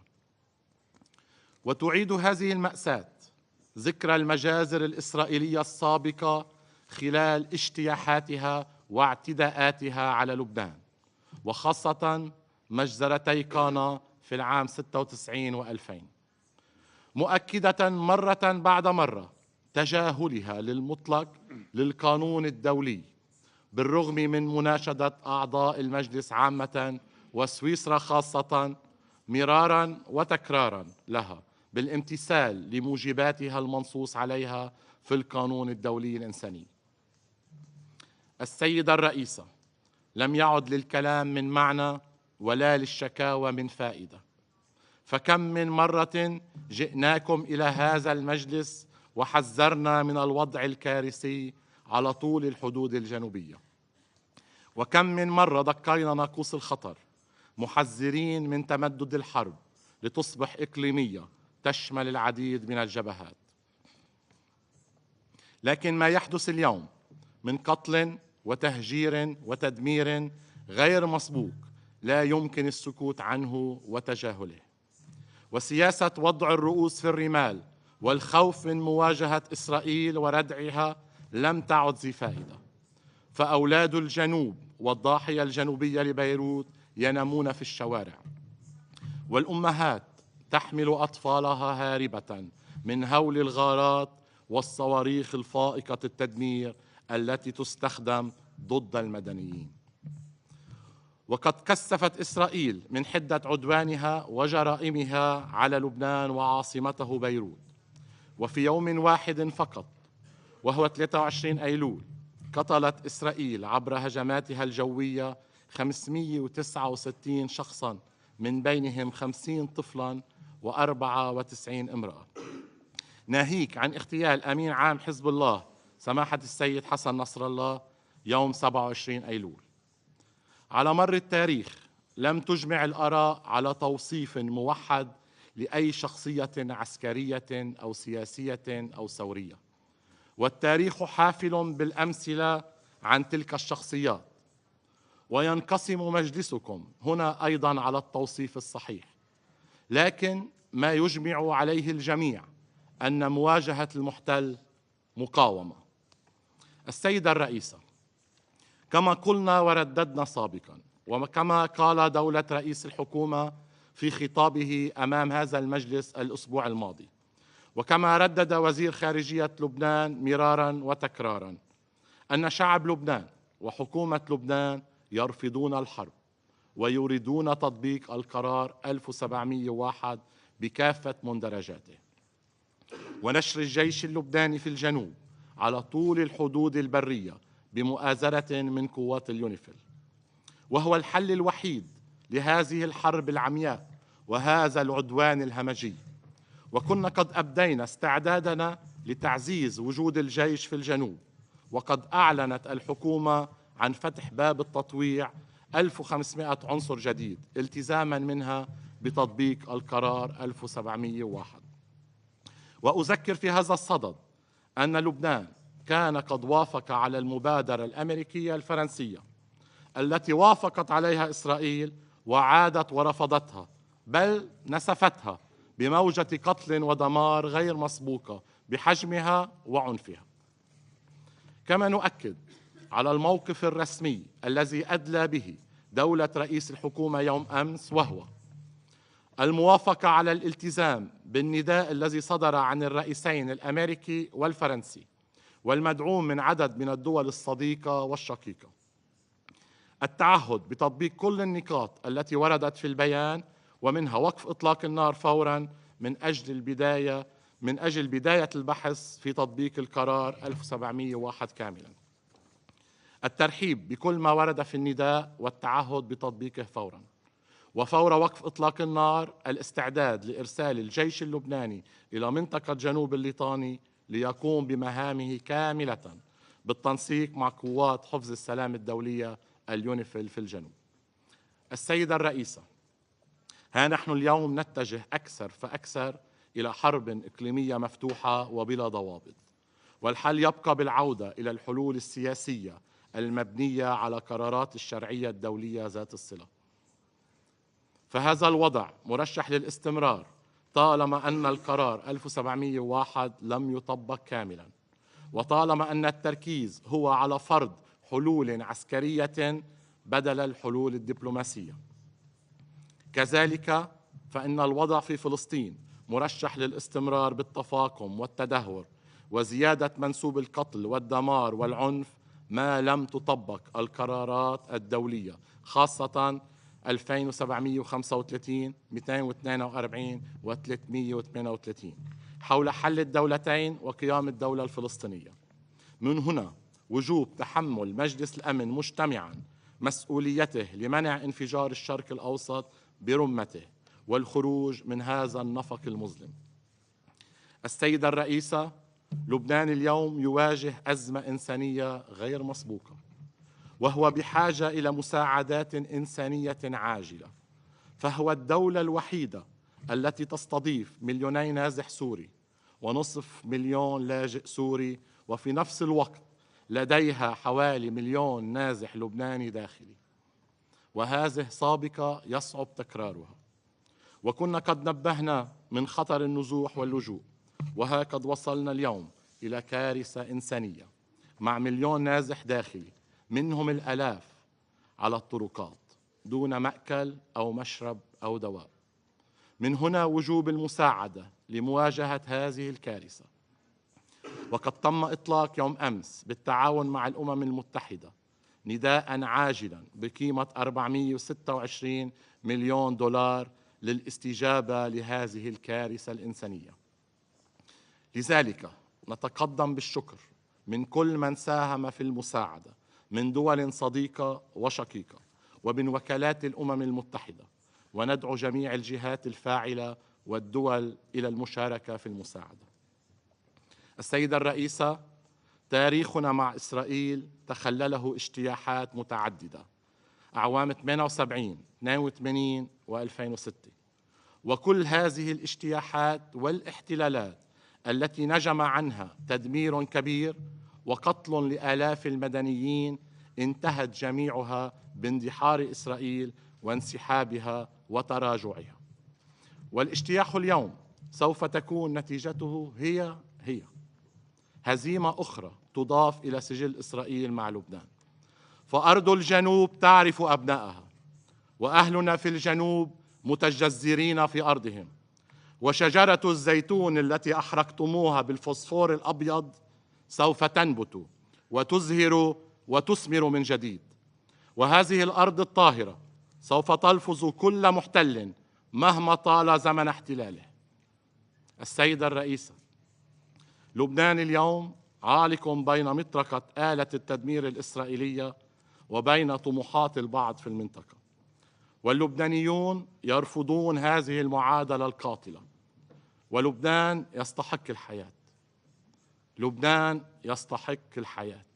نعم، لبنان واللبنانيون يستحقون الحياة. وشكرا السيدة الرئيسة. Je remercie le représentant du Liban et je passe maintenant la parole au représentant d'Israël. Thank you, Madam President. Last night, the Iranian regime launched a cold-blooded attack against 10 million civilians, Jewish, Muslim, Christian, men, women, and children of every faith. In an unprecedented act of aggression, Iran fired almost 200 ballistic missiles, forcing millions of people into bomb shelters. These scenes have not been witnessed since the Blitz in London. This was a deliberate attempt to strike at the very heart of our society, targeting the most sacred places in Israel, holy sites, mosques, synagogues, and churches. To Iran, there is no holy ground, no purity of life worth protecting. But even before the missiles rained down, the bloodshed had already begun. Just minutes before this assault, Palestinian terrorists opened fire on civilians, murdering 7 innocent people, young women, mothers protecting their babies, tourists. This is the reality we face every single day. Terror at our borders, missiles overhead, bullets in our streets. The Council must understand the situation Israel is forced to live in. We are under attack. This was not just an escalation. It was a direct assault on our very existence. The world watched silently as Iran funded and directed attacks against us for the past year, arming and training their proxies for decades, and the international community sat quiet. The silence, the routine call for de-escalation, only emboldened Iran. The result, last night's onslaught. Now the world must step up. Iran must pay a heavy price for this attack. Anything less is complicity. Do not be fooled by the fact that Israeli air defenses performed near miracles last night, saving countless lives beyond imagination. We also appreciate our partners for their assistance in defending against Iran's attack. Iran's failure does not diminish the evil behind their actions, the intentions. What we witnessed was nothing short of pure, unrestrained evil. This is the largest missile assault in Israel's history. They have openly launched hundreds of missiles into civilian areas. Today, the mask is off, and their evil is now laid bare for all the world to see. The Ayatollah's regime has revealed its true nature, not just as the world's greatest sponsor of terror, but as an active, direct aggressor. For years, Iran has armed terrorists and tyrannical regimes. We all know their weapons are responsible for the death of countless innocent civilians all across the globe, from Europe's war zones to terror attacks in the Middle East, from embassies in Latin America to assaults on US personnel. There is no corner of the world where Iran's blood-stained fingerprints cannot be found. They are not just Israel's enemy, They are an enemy of all civilized nations, an enemy to their own people who they brutally oppress, and an enemy to all nations they work to destabilize. Until now, they had largely operated in the shadows, using all their proxies, Hezbollah, Hamas, the Houthis. They carried out their dirty work. But last night, that mask was ripped away, the mask that their leaders wear in these very halls. Iran no longer hides behind others. They have proudly stepped into the open, are the architects of chaos and destruction. And now the world can see their true face. Iran launched the largest ballistic missile attack in history, justifying it as a vengeance for the elimination of Hassan Nasrallah. That is the reason. In doing so, they relinquished any deniability and claimed full ownership over Hezbollah's actions. They say that. That is the reason for the attack, because of Nasrallah. So basically, they own the deeds of Hezbollah today. Let me remind you all. Allow me to remind you of some of Hezbollah's crimes against the world. In 1983, they bombed the United States barracks in Beirut, murdering 241 US servicemen. That same year, they bombed the US embassy in Beirut, murdering 63. In 1992, they bombed the Israeli embassy in Buenos Aires, killing 29 people and wounding 242. 2 years later, same place, Buenos Aires, they bombed the Jewish Community Center, murdering 85 and injuring over 300. Before 9/11, Hezbollah were responsible for more American deaths than any other terrorist organization. None of this even mentions the thousands of Lebanese people and Syrians that they brutally murdered at the altar of their tyrannical masters. In the past year alone, since October 8th, Hezbollah has launched over 9,000 missiles and rockets, over 1,000 anti-tank missiles and hundreds of attack drones. They have made over 70,000 Israeli civilians refugees in their own country. All the while, they have been attempting to infiltrate our communities to commit an October 7th-style massacre. Behind every murder, every rocket launch, every plot stands the Iranian regime. Let me be clear. Israel will defend itself. We will act. And let me assure you, the consequences Iran will face for their actions will be far greater than they could ever have imagined. Let me ask the Council and the entire world, how would any of you react if faced with such an attack?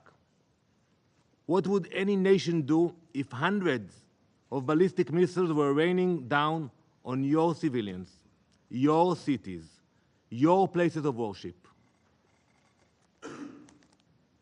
The scale of this attack is unimaginable, and yet Iran is determined to escalate further. This is not just a threat to Israel, this is a threat to the entire world. We will defend our people, and our response will be swift and decisive. Those who attack us will face serious consequences. For every missile fired, we will respond with strength. For weeks, I have sat in this council warning of the growing threat Iran poses, urging you to take decisive action against this regime. I warned that Iran's desire for dominance would not stop at Israel's border, but the inaction of this council has emboldened them. And now the missiles falling on Israel are the direct result of that failure to act. The time for complacency is over. The Iranian regime has shed all deniability. They are no longer silent puppet masters. They are bloodthirsty aggressors, reveling in their violence and destruction. The world cannot afford to ignore this reality any longer. We demand immediate, crippling sanctions on Iran. The IRGC must be designated as the terrorist organization it is. Do not let yourselves be fooled by moderate Iranian president. I saw the way they were received here last week. The meetings, the clapping. Iran's policy is dictated by its supreme leader, Ayatollah Khamenei. And under his rule, the regime has grown more aggressive and murderous than ever. Iran's true face is one of terror, death, and chaos. They do not care about life, they do not respect their own religion, and they have targeted their fellow Muslims without hesitation. The time for empty calls for de-escalation is over. How can you do that? To equate Israel, a nation simply wishing to live in peace, acting in defense of its people, with an aggressor bent on our destruction, is not just wrong. It is a grotesque and immoral distortion of reality. This is not a conflict between two equal sides. This is a battle between a sovereign country defending its right to exist and a regime that seeks nothing less than our extinction. And I repeat what I said last time. We have no border with Iran. We have no dispute with them. Ask yourself why they spend so much money and energy to build those rockets and to attack us. What is the reason behind it? Calls for de-escalation is a false symmetry, an absurd equivalence between the protector and the destroyer. Today, tonight actually, the Jewish people will welcome the new year. The past year has been the most challenging in our country's history, but we will prevail. In this coming year, we will not stop until all 101 hostages are back at their families' tables.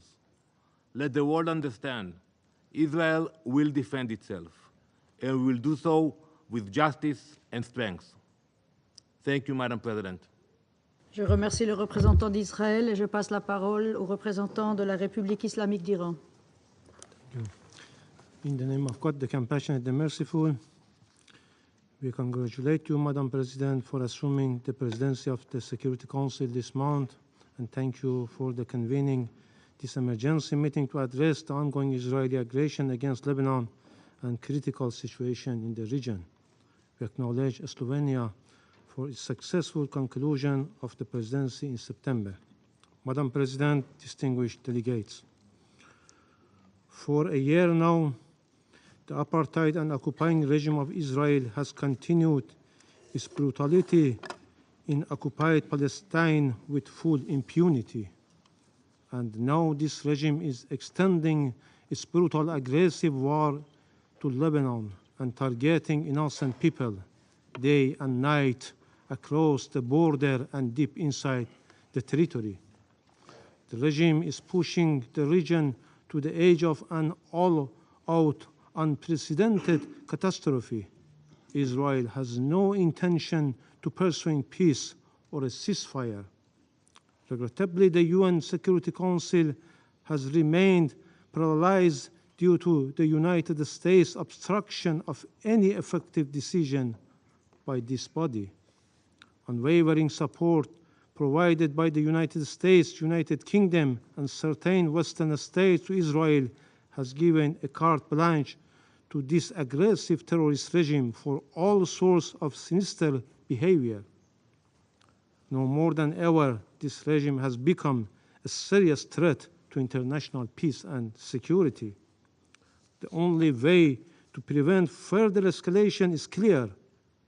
Israel must immediately cease its war on Gaza, and its attacks on Lebanon must stop. Madam President, distinguished delegates, as we informed the members of the Council in our letter yesterday, the armed forces of the Islamic Republic of Iran launched a series of missile strikes targeting the military and security positions of the Israeli regime. Iran's action was in full accordance with the inherent right to self-defense under Article 51 of the UN Charter, and a direct response to the regime's repeated acts of aggression against Iran, including the violation of Iran's sovereignty and territorial integrity during the past months. Our invocation of the right of self-defense followed by an extended period of restraint reflects Iran's responsible approach to regional and international peace and security at a time when the illegal action and genocide carried out by this occupying apartheid regime against the Palestinian people, as well as its repeated military aggression against Lebanon and Syria, continue.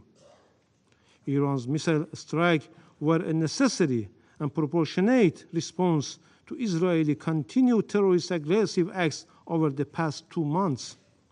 This includes the violation of Iran's sovereignty, the assassination of political leader of Hamas in Tehran and Iranian citizens, the targeting and wandering Iran's ambassador to Lebanon, and to recent assassination of Sayyid Hassan Nasrallah, the leader of the resistance and secretary general of Hezbollah, and General Abbas Nil Furushan, an Iranian military advisor in Beirut. I wish to mention the key facts that clearly demonstrate Iran's action under self-defense is fully justified, lawful, and firmly grounded in international legal principles. On 1st April 2024, Israel presently attacked Iran's diplomatic mission in Damascus, Syria, in a blatant violation of international law, specifically the principle of inviolability of diplomatic and consular premises. Iran immediately sought the Council's condemnation. What was this body's response? Nothing. Rather than condemning Israel's act of aggression, the Council merely called for Iran's restraint and even refrained from issuing a press statement proposed by Russia. After 10 days of silence from the Security Council, Iran has no choice but to use its inherent right under international law to respond to this severe violation. On 31st July 2024, Israel committed yet another act of aggression by assassination Mr. Ismail Haniyeh, Hamas political leader and the former Prime Minister of Palestine, while he was an official guest of the Iranian government in Tehran. This was a flagrant breach of Iran's national sovereignty and territorial integrity. Despite Iran's call for action, the Council again failed to act. Meanwhile, several states, including the United States, urged Iran to maintain restraint, citing ongoing ceasefire negotiations. We respected these calls for diplomacy, yet no ceasefire materialized and Israel only grew bolder. Again, we witnessed another heinous crime by Israel, this time through the detonation of communication devices targeting the innocent people of Lebanon. A larger number of innocent civilians were killed and injured, including Iran's ambassador to Lebanon. This was yet another manifestation of state terrorism. Following, Israel carried out a blatant act of terrorist aggression using US-supplied thousands-pound bunker busters to assassinate Sayyid Hassan Nasrallah, the leader of Hezbollah, and a symbol of resistance against Israeli occupation and aggression in Lebanon. This brutal attack resulted in the martyrdom of numerous innocent people, including Hezbollah leader and Iranian General Abbas Nil Furushan, while also leaving many civilians wounded. This egregious act underscores once more the regime's continued reliance on violence and terror. Madam President, the Islamic Republic of Iran has consistently pursued peace and stability for the region and called for an immediate ceasefire and the cessation of civilians' casualties, a position we have maintained for over a year. Yet, experience has proven that Israel only understands the language of force. Diplomacy has repeatedly failed, as Israel views restraint not as a gesture of goodwill, but as a weakness to exploit. Each act of restraint taken by Iran has only emboldened Israel to commit even greater crimes and more acts of aggression. Consequently, Iran's response was necessary to restore balance and deterrence. Israel must understand that each act of aggression it makes is not unpunished and will be met with consequences. This is the cost this regime must bear. Contrary to the regime which consistently considered innocent civilians and civilian infrastructure as legitimate target for aggression and massacre, Iran's response has only targeted the regime's military and security installation with its defensive missile strike, because the Islamic Republic of Iran is grounded in ethical principles and noble teaching of Islam and full compliance with the principles of distinction under international humanitarian law. Madam President, distinguished delegates, the international community cannot afford to remain silent. We reiterate our call on this Council to respond with urgency and determination.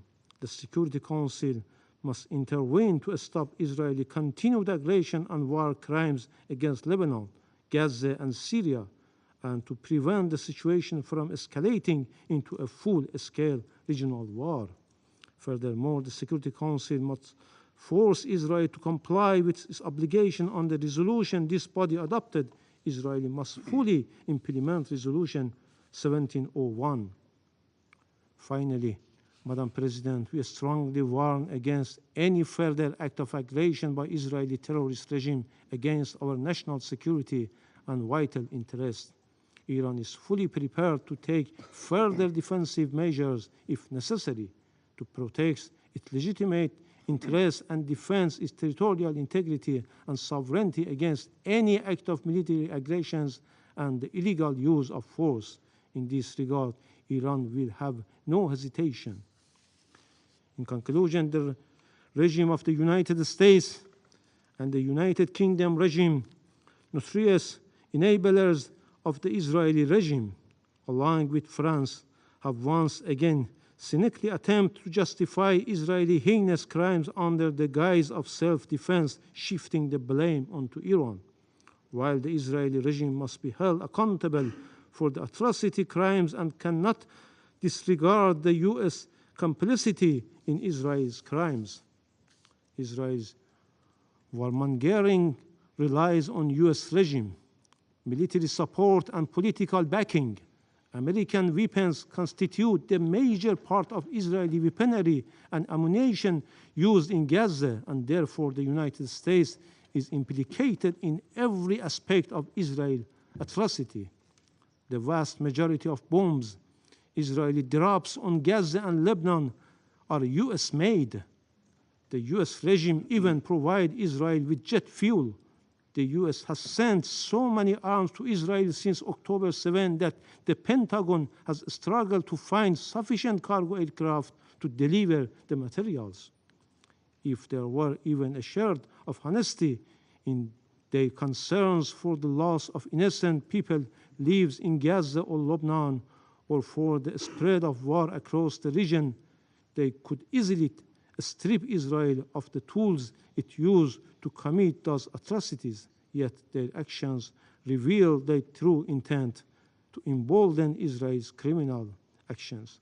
Thank you.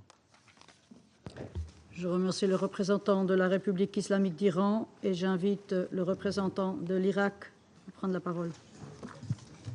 شكرا جزيلا السيدة الرئيس. أود في البداية أن أقدم التهنئة لسويسرا لتوليها رئاسة المجلس لهذا الشهر، متمنين لكم النجاح، وتقدم بالشكر أيضا إلى سلوفينيا على جهودها في رئاسة المجلس لشهر أيلول. كما أشكر وفد فرنسا للدعوة التي قدموها لعقد هذه الجلسة، وتقدم بالشكر الجزيل للسيد أنطونيو غوتيريس الأمين العام للأمم المتحدة على الإيجاز الذي قدمه، ونثمن جهوده ومواقفه الداعية إلى التهدئة ووقف إطلاق النار. السيد الرئيس، إن تكرار الاجتماعات في مجلس الأمن وخلال العام المضى دون تحقيق نتائج ملموسة لوقف الاعتداءات الإسرائيلية المتواصلة ضد الشعب الفلسطيني يعكس حقيقة مؤلمة مفادها عدم تمكن المجلس من اتخاذه لقرارات فعالة وصارمة لوقف تلك الانتهاكات التي تؤدي إلى استمرار الاحتلال في ممارساته وتصعيد العنف في المنطقة. آن الأوان أن يمارس مجلس الأمن دوره الفعال في حفظ السلم والأمن الدوليين، خاصة في ظل استمرار الاعتداءات الإسرائيلية على الأراضي الفلسطينية واللبنانية، وأن يتحمل مجلس الأمن بموجب ميثاق الأمم المتحدة مسؤولية أساسية في الحفاظ على السلم العالمي، وأن يصدر قرارات ملزمة بوقف إطلاق النار فوراً، كما سبق أن فعل في نزاعات أخرى حول العالم. إذ أن عدم ممارسة مجلس الأمن لدوره ومهامه الأساسية في حفظ السلم والأمن الدوليين يفتح الباب أمام إسرائيل للاستمرار في اعتداءاتها دون أي رادع حقيقي، مما يعزز من عدم الاستقرار ويهدد السلم والأمن الإقليمي والدولي. وعلى المجتمع الدولي ومجلس الأمن على وجه الخصوص بحاجة إلى إعادة تقييم سياساته تجاه هذا النزاع، واتخاذ خطوات ملموسة لإنهاء الاحتلال وضمان حماية المدنيين. إن استمرار ارتكاب الانتهاكات والعدوان والتوسع العسكري الذي تشنه قوات الاحتلال الإسرائيلية دون رادع يدفع المنطقة نحو مواجهة إقليمية واسعة النطاق تؤدي إلى زعزعة الأمن الإقليمي وإلى معاناة إنسانية كبيرة وانتشار التطرف والإرهاب، ويزيد من تعقيد الأوضاع، إذ أن الفشل في وضع حد لتلك الجرائم يشجع إسرائيل على التمادي في انتهاكاتها وشن الهجمات العسكرية، ولا يؤدي هذا الوضع إلى زيادة معاناة الشعب الفلسطيني واللبناني فقط، بل يهدد أيضا السلم والاستقرار في المنطقة بشكل عام. ومع استمرار غياب الردع الفعال يتفاقم الصراع ويزداد خطر اندلاع جر المنطقة إلى نزاعات خطيرة وواسعة. ومع غياب التدخل الدولي الحاسم توسعت رقعة الصراع لتصل إلى لبنان، مما يهدد باندلاع حرب شاملة في المنطقة. السيدة الرئيسة، إن تراكمات الاحتلال الإسرائيلي المستمرة وعلى مدى 75 عاماً الماضية والانتهاكات الجسيمة التي ارتكبتها ضد الشعب الفلسطيني واحتلاله لأراضٍ عربية في سوريا ولبنان واعتداءاته المتكررة تمثل انتهاكاً صارخاً للقانون الدولي والقانون الدولي الإنساني، وتزيد تلك الجرائم والمجازر وممارسات العنف كالهجوم السافر على مدينة بيروت الذي أودى بحياة آلاف اللبنانيين من تعميق الجراح وتفاقم الصراع في المنطقة.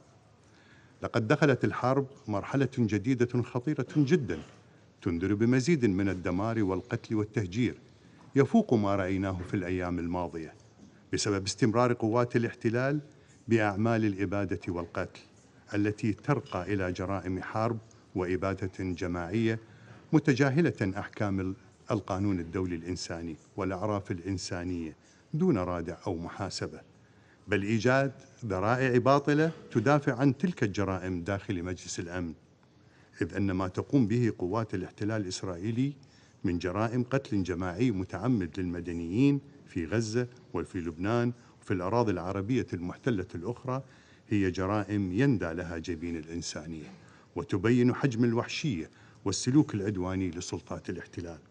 وأمام المجتمع الدولي اليوم مسؤولية قانونية وإنسانية وأخلاقية تختبر فيها إنسانية المشتركة بالاستجابة، إذ أن الحرب التي تشنها قوات الاحتلال الإسرائيلي على قطاع غزة غادرت فكرة الدفاع عن النفس كما تدعي إسرائيل رغم بطلانها شرعيا، واتخذت مسار الانتقام والإبادة الجماعية، وهذا ما تؤكده الأرقام المرعبة للضحايا من المدنيين الفلسطينيين واللبنانيين، من الأطفال والنساء وكبار السن، بل وحتى موظفي الأمم المتحدة وعوائلهم في سابقة خطيرة غير مشهودة.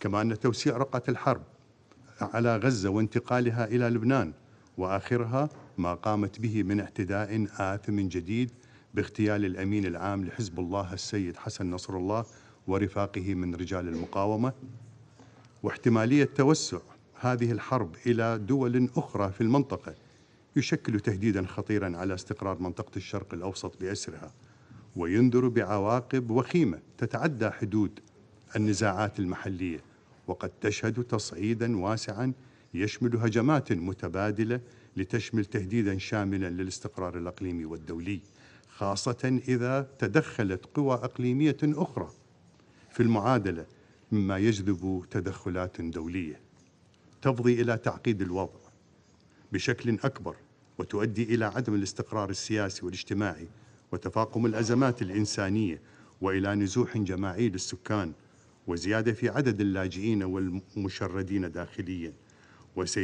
وسيزيد الضغط على دول الجوار وحتى الدول الأوروبية، إضافة إلى التبعات الاقتصادية السلبية حيث ستتعطل الأنشطة الاقتصادية وتزداد معدلات الفقر والبطالة. كما أن التوترات ستؤدي إلى ارتفاع أسعار النفط إذا تأثرت مسارات الشحن البحري أو مصادر الطاقة. السيد الرئيس، يدين العراق التصريحات والتهديدات التي أطلقها رئيس وزراء سلطة الاحتلال الإسرائيلي ضد دول المنطقة، لأن مثل تلك التصريحات التصعيدية تساهم في تأجيج الصراعات وتدفع المنطقة نحو مزيد من التوتر والحرب. فتلك التهديدات العلنية لا تعتبر استفزازية فقط، بل تشكل أيضا انتهاكا صريحا لمبادئ القانون الدولي وميثاق الأمم المتحدة الذي يحظر التهديد باستخدام القوة ضد الدول ذات السيادة. وفي الختام، السيد الرئيس يؤكد العراق تضامنه التام والكامل مع قضية الشعب الفلسطيني العادلة، ويدعم بقوة تطلعاته المشروعة في نيل حقوقه في إقامة دولته المستقلة وعاصمتها القدس الشريف. كما يؤكد العراق دعمه وتضامنه مع لبنان حكومة وشعبا ضد الاعتداءات السافرة والهمجية التي تنتهك سيادتها وحرمة أراضيها. وشكرا جزيلا السيد الرئيس. Je remercie le représentant de l'Irak et j'invite maintenant le représentant de la République arabe syrienne à prendre la parole.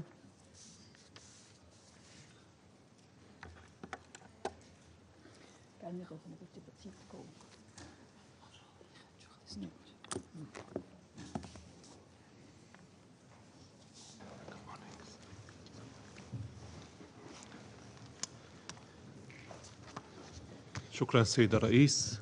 سيد الرئيس، اسمح لي بداية أن أستهل بياني بتهنئتكم على تولي بلادكم رئاسة مجلس الأمن للشهر الجاري، وأن أشكر سلفكم على رئاسته وإدارة أعمال المجلس الشهر الماضي.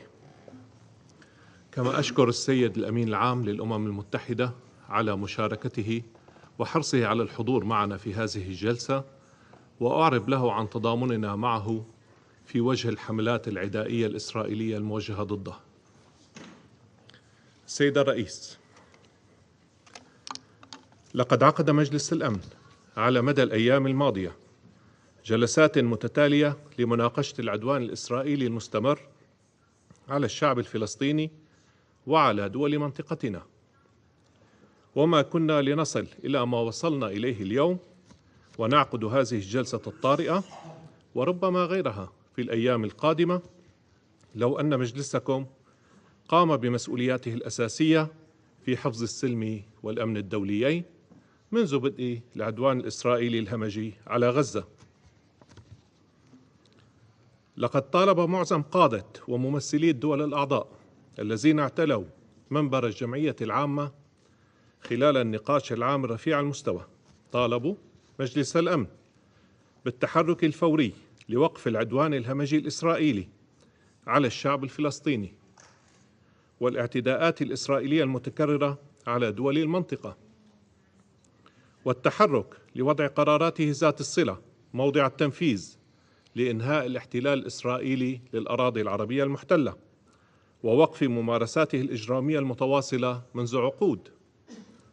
وقد عكست بياناتهم إرادة دولية حقيقية لوضع حد لتفلت كيان الاحتلال الإسرائيلي وهوسه بإشعال الحروب وإراقة الدماء. لقد قوبلت تلك المطالبات بإمعان مجرمي الحرب الإسرائيليين في أعمالهم العدوانية الإجرامية في فلسطين وسوريا ولبنان، ومفاخرتهم بازدرائهم للقانون الدولي وميثاق الأمم المتحدة وكيل الاتهامات لمنظمتنا ومحاولة ترهيب ممثليها ووكالاتها بما فيها الأونروا. إننا نجتمع اليوم وقد وصلت منطقتنا بالفعل إلى شفا حرب مدمرة لا تستثني أحدا، ولم يعد من المقبول أن يقتصر رد فعل مجلس الأمن على مجرد عقد الجلسة تلو الأخرى دون اعتماد أي مخرجات تفضي لتحرك جاد وملموس. وإذا أردنا أن نكون أكثر تحديدا، فإن إحجام الولايات المتحدة عن لجم هذا الجنون الإسرائيلي، لا بل دعمه وتشجيعه ومنعها مجلس الأمن من القيام بدوره في حفظ السلم والأمن الدوليين، هو الذي دفع بالأوضاع إلى هذه المرحلة الخطيرة. ولا يمكن للإدارة الأمريكية أن تنفي مسؤوليتها عبر الإدلاء ببيانات للإعراب عن القلق أو التحذير من خطورة التصعيد والدعوة إلى ضبط النفس، وهي تمضي في الوقت نفسه في تقديم الدعم اللامحدود المتعدد الأوجه لكيان الاحتلال الإسرائيلي والتعهد بحمايته من المساءلة وتمكينه من الإفلات من العقاب. السيدة الرئيسة، لم تكتفي سلطات الاحتلال الإسرائيلي بعشرات آلاف الأرواح التي أزهقتها والدماء التي أراقتها والبنى التي دمرتها في فلسطين المحتلة، بل إنها واصلت مساعيها لتصعيد الأوضاع في المنطقة والدفع بها نحو حرب شاملة من خلال مواصلة اعتداءاتها على دول المنطقة ومنها بلاد سوريا، حيث شنت قوات الاحتلال الإسرائيلي اعتداءات متكررة طالت المدنيين الآمنين والمنشآت المدنية والأبنية السكنية، لا بل حتى المقرات الدبلوماسية. وقد استهدف آخر تلك الاعتداءات فجر يوم أمس الاثنين وبالطيران الحربي والمسير عددا من المناطق والأحياء السكنية الآمنة في مدينة دمشق، ما أدى إلى استشهاد 3 مدنيين بينهم صحفية وإصابة 9 آخرين ووقوع أضرار كبيرة في الممتلكات. وقبل قليل استهدف عدوان إسرائيلي آخر مبنى سكني في دمشق وأدى في حصيلة أولية لاستشهاد 3 أشخاص وإصابة آخرين. وفي لبنان الشقيق، وبعد استخدام سلطات الاحتلال المجرمة أجهزة اتصالات مدنية للقتل الجماعي، فإنها عمدت لحشد قواتها تمهيدا لغزو بري لجنوبه، وقامت بعدوان غادر وجبان استهدفت فيه بعشرات القنابل المحملة بأطنان من المواد المتفجرة عددا من الأبنية السكنية في الضاحية الجنوبية لبيروت بهدف اغتيال الأمين العام لحزب الله السيد حسن نصر الله، الذي قاد مقاومة وطنية لبنانية مشرفة ضد الاحتلال الإسرائيلي. إن كل هذه الأشكال المختلفة من العدوان الإسرائيلي البربري والوحشي على منطقتنا قد ارتكبت أيضا بالتزامن مع المناقشة العامة للأسبوع رفيع المستوى للجمعية العامة، بما يعكس ازدراء إسرائيل للمنظمة ولمطالبات دولها الأعضاء. لا بل إن ما يسمى برئيس الحكومة الإسرائيلية قد فاخر باتخاذه لقرار العدوان على ضاحية بيروت الجنوبية من هنا من نيويورك، بعد أن مارس حملة دعائية وكما هائلا من الكذب والتضليل في كلمته التي رفضت غالبية وفود الدول الأعضاء الاستماع لها. تدين الجمهورية العربية السورية جميع أعمال العدوان الإسرائيلي المستمرة على دول المنطقة، وتجدد دعوتها مجلس الأمن للتحرك الفوري لوضع حد لهذا التفلت الإسرائيلي الذي يشعل المنطقة برمتها ويهدد السلم والأمن الإقليميين والدوليين. وتجدد بلادي تأكيدها على حقها المشروع في الدفاع عن أرضها وشعبها بكل الوسائل التي يكفلها القانون الدولي. كما تجدد بلاد سوريا تأكيد على وقوفها إلى جانب الشعبين الفلسطيني واللبناني وتضامنها الكامل معهما. وعلى الرغم من التحديات الجسيمة والأعباء التي تواجهها سوريا جراء السياسات العدائية التي تتبعها دول غربية خدمة لإسرائيل، وعلى الرغم من التدابير القسرية اللا شرعية والحصار اللا إنساني، فإن سوريا لن تدخر جهدا لتقديم المساعدة الإنسانية للأشقاء اللبنانيين. وقد حشدت الحكومة السورية ومؤسسات المجتمع المدني كل طاقاتها لمساعدة جميع القادمين من لبنان من سوريين ولبنانيين ورعايا دول ثالثة. السيد الرئيس، لقد نص الميثاق في مادته 51 على حق الدول في الدفاع الشرعي عن النفس، وهو حق راسخ للدول والشعوب لا يملكه كيان الاحتلال الإسرائيلي بأي حال من الأحوال. هذا ما أكدته محكمة العدل الدولية، لأن الاحتلال وما يمثله من أعمال عدوان هو الجريمة الأساس التي تحرم مرتكبيها من أي حقوق. لقد مكن تقاعس مجلس الأمن كيان الاحتلال الإسرائيلي من تجاوز جميع الخطوط الحمراء، الأمر الذي دفع جمهورية إيران الإسلامية لممارسة حقها في الدفاع المشروع عن النفس استنادا للمادة 51 من الميثاق، وردا على جرائم العدوان الإسرائيلي الاحتلال الإسرائيلي. إن قيام إيران بالرد بعد فترة طويلة من ضبط النفس ومن العمل على تلافي المزيد من التصعيد واقتصار ردها على منشآت عسكرية وأمنية يؤكد نهج إيران المسؤول تجاه السلم والأمن الإقليمي والدولي. ومن غير المستغرب ما سمعناه من ممثلة الإدارة الأمريكية وعدد من حلفائها من انتقادات للرد الإيراني، إذ أن تلك الدول ترى في مواد الميثاق أداة توظفها كما تشاء لاستهداف خصومها وحماية شركائها. وقد استمعنا مرارا جميعا لممثلي الإدارات الأمريكية المتعاقبة وهم يقدمون التفسيرات المشوهة والمغلوطة للمادة 51 من الميثاق لتبرير شن أعمال عدوان على دول تبعد عنها آلاف الأميال واحتلال أراضيها ونهب ثرواتها بذريعة الحفاظ على الأمن القومي الأمريكي أو بذريعة مكافحة الإرهاب، في حين أن تلك الدول تنكر على دول أخرى حقها الشرعي في الدفاع عن النفس وعن حدودها المباشرة وضد عدوان حقيقي قائم عليها. ختاما، السيد الرئيس، لقد قال ممثلو الدول الأعضاء الذين اعتلوا منصة الجمعية العامة خلال الأيام الماضية كلمتهم، وعلى مجلس الأمن أن يصغي ويعمل بشكل جاد وفوري لإنهاء المعاناة الإنسانية في غزة ووقف الدم النازف في المنطقة ووضع حد بشكل فوري وغير مشروط للعدوان الإسرائيلي على فلسطين وسوريا ولبنان، وإنهاء الاحتلال الإسرائيلي للأراضي العربية من خلال تنفيذ قرارات مجلسكم ذات الصلة. شكرا سيدة الرئيسة. Je remercie le représentant de la République arabe syrienne et je passe la parole au représentant de l'Italie.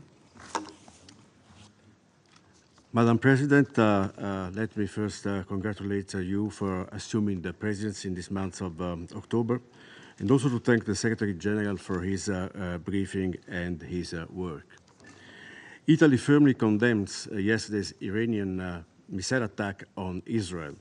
We express deep concern for the ongoing developments and call for restraint and responsibility on all regional actors. Avoiding any further spiral of escalations has to be our common priority, our top priority, as well as preventing another dramatic humanitarian outburst. Italy will continue to work for a diplomatic solution, also in its capacity as G7 rotating president, for the stabilization of the Israeli-Lebanese border and in this regard strongly recalls the leaders' declaration of September 25 for a 21-day ceasefire in Lebanon. And while we are gathering now, our Prime Minister is about to host a call of the leaders of the G7 to discuss the situation in the region. Italy calls on all parties involved for the full implementation of Resolution 1701 and invites the Security Council to consider to make the implementation of UNIFIL's mandate more effective, with a view to ensure the security along the Blue Line and to grant the displaced population of northern Israel and Lebanon to safely return home. The security of all UNIFIL's personnel has to be respected and fully guaranteed. Sovereignty and territorial integrity of Lebanon needs also to be respected. Madam President, Italy calls for an immediate ceasefire in Lebanon. We will continue to work for a diplomatic solution, and we are ready to assist the Lebanese armed forces in assuming their responsibilities along the border with Israel. To such extent, Italy also deems of utmost importance to fully support and revamp the Lebanon-Israel negotiations to peacefully establish their borders. We will continue to engage with our partners and allies and to keep open channels of dialogue with all the actors in the region. At the same time, it is equally urgent to reach an agreement for a ceasefire in Gaza and to release the hostages in line with Resolution 2735.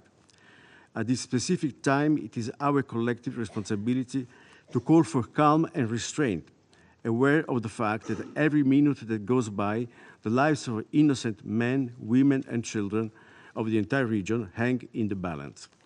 Italy is a firm supporter of the principle two people, two states, and shares the goal of a comprehensive, lasting regional peace that can ultimately be achieved on the basis of a two-state solution, with Israel and Palestine living side by side in peace and security within agreed, recognized borders, and full recognition of Israel's existence and respect of its security by all regional actors. I thank you. Merci le représentant d'Italie. Il n'y a plus d'orateurs ou d'oratrices inscrits sur la liste. Je remercie chaleureusement le secrétaire général et j'invite à présent les membres du Conseil à poursuivre l'examen de la question dans le cadre de consultation. La séance est levée.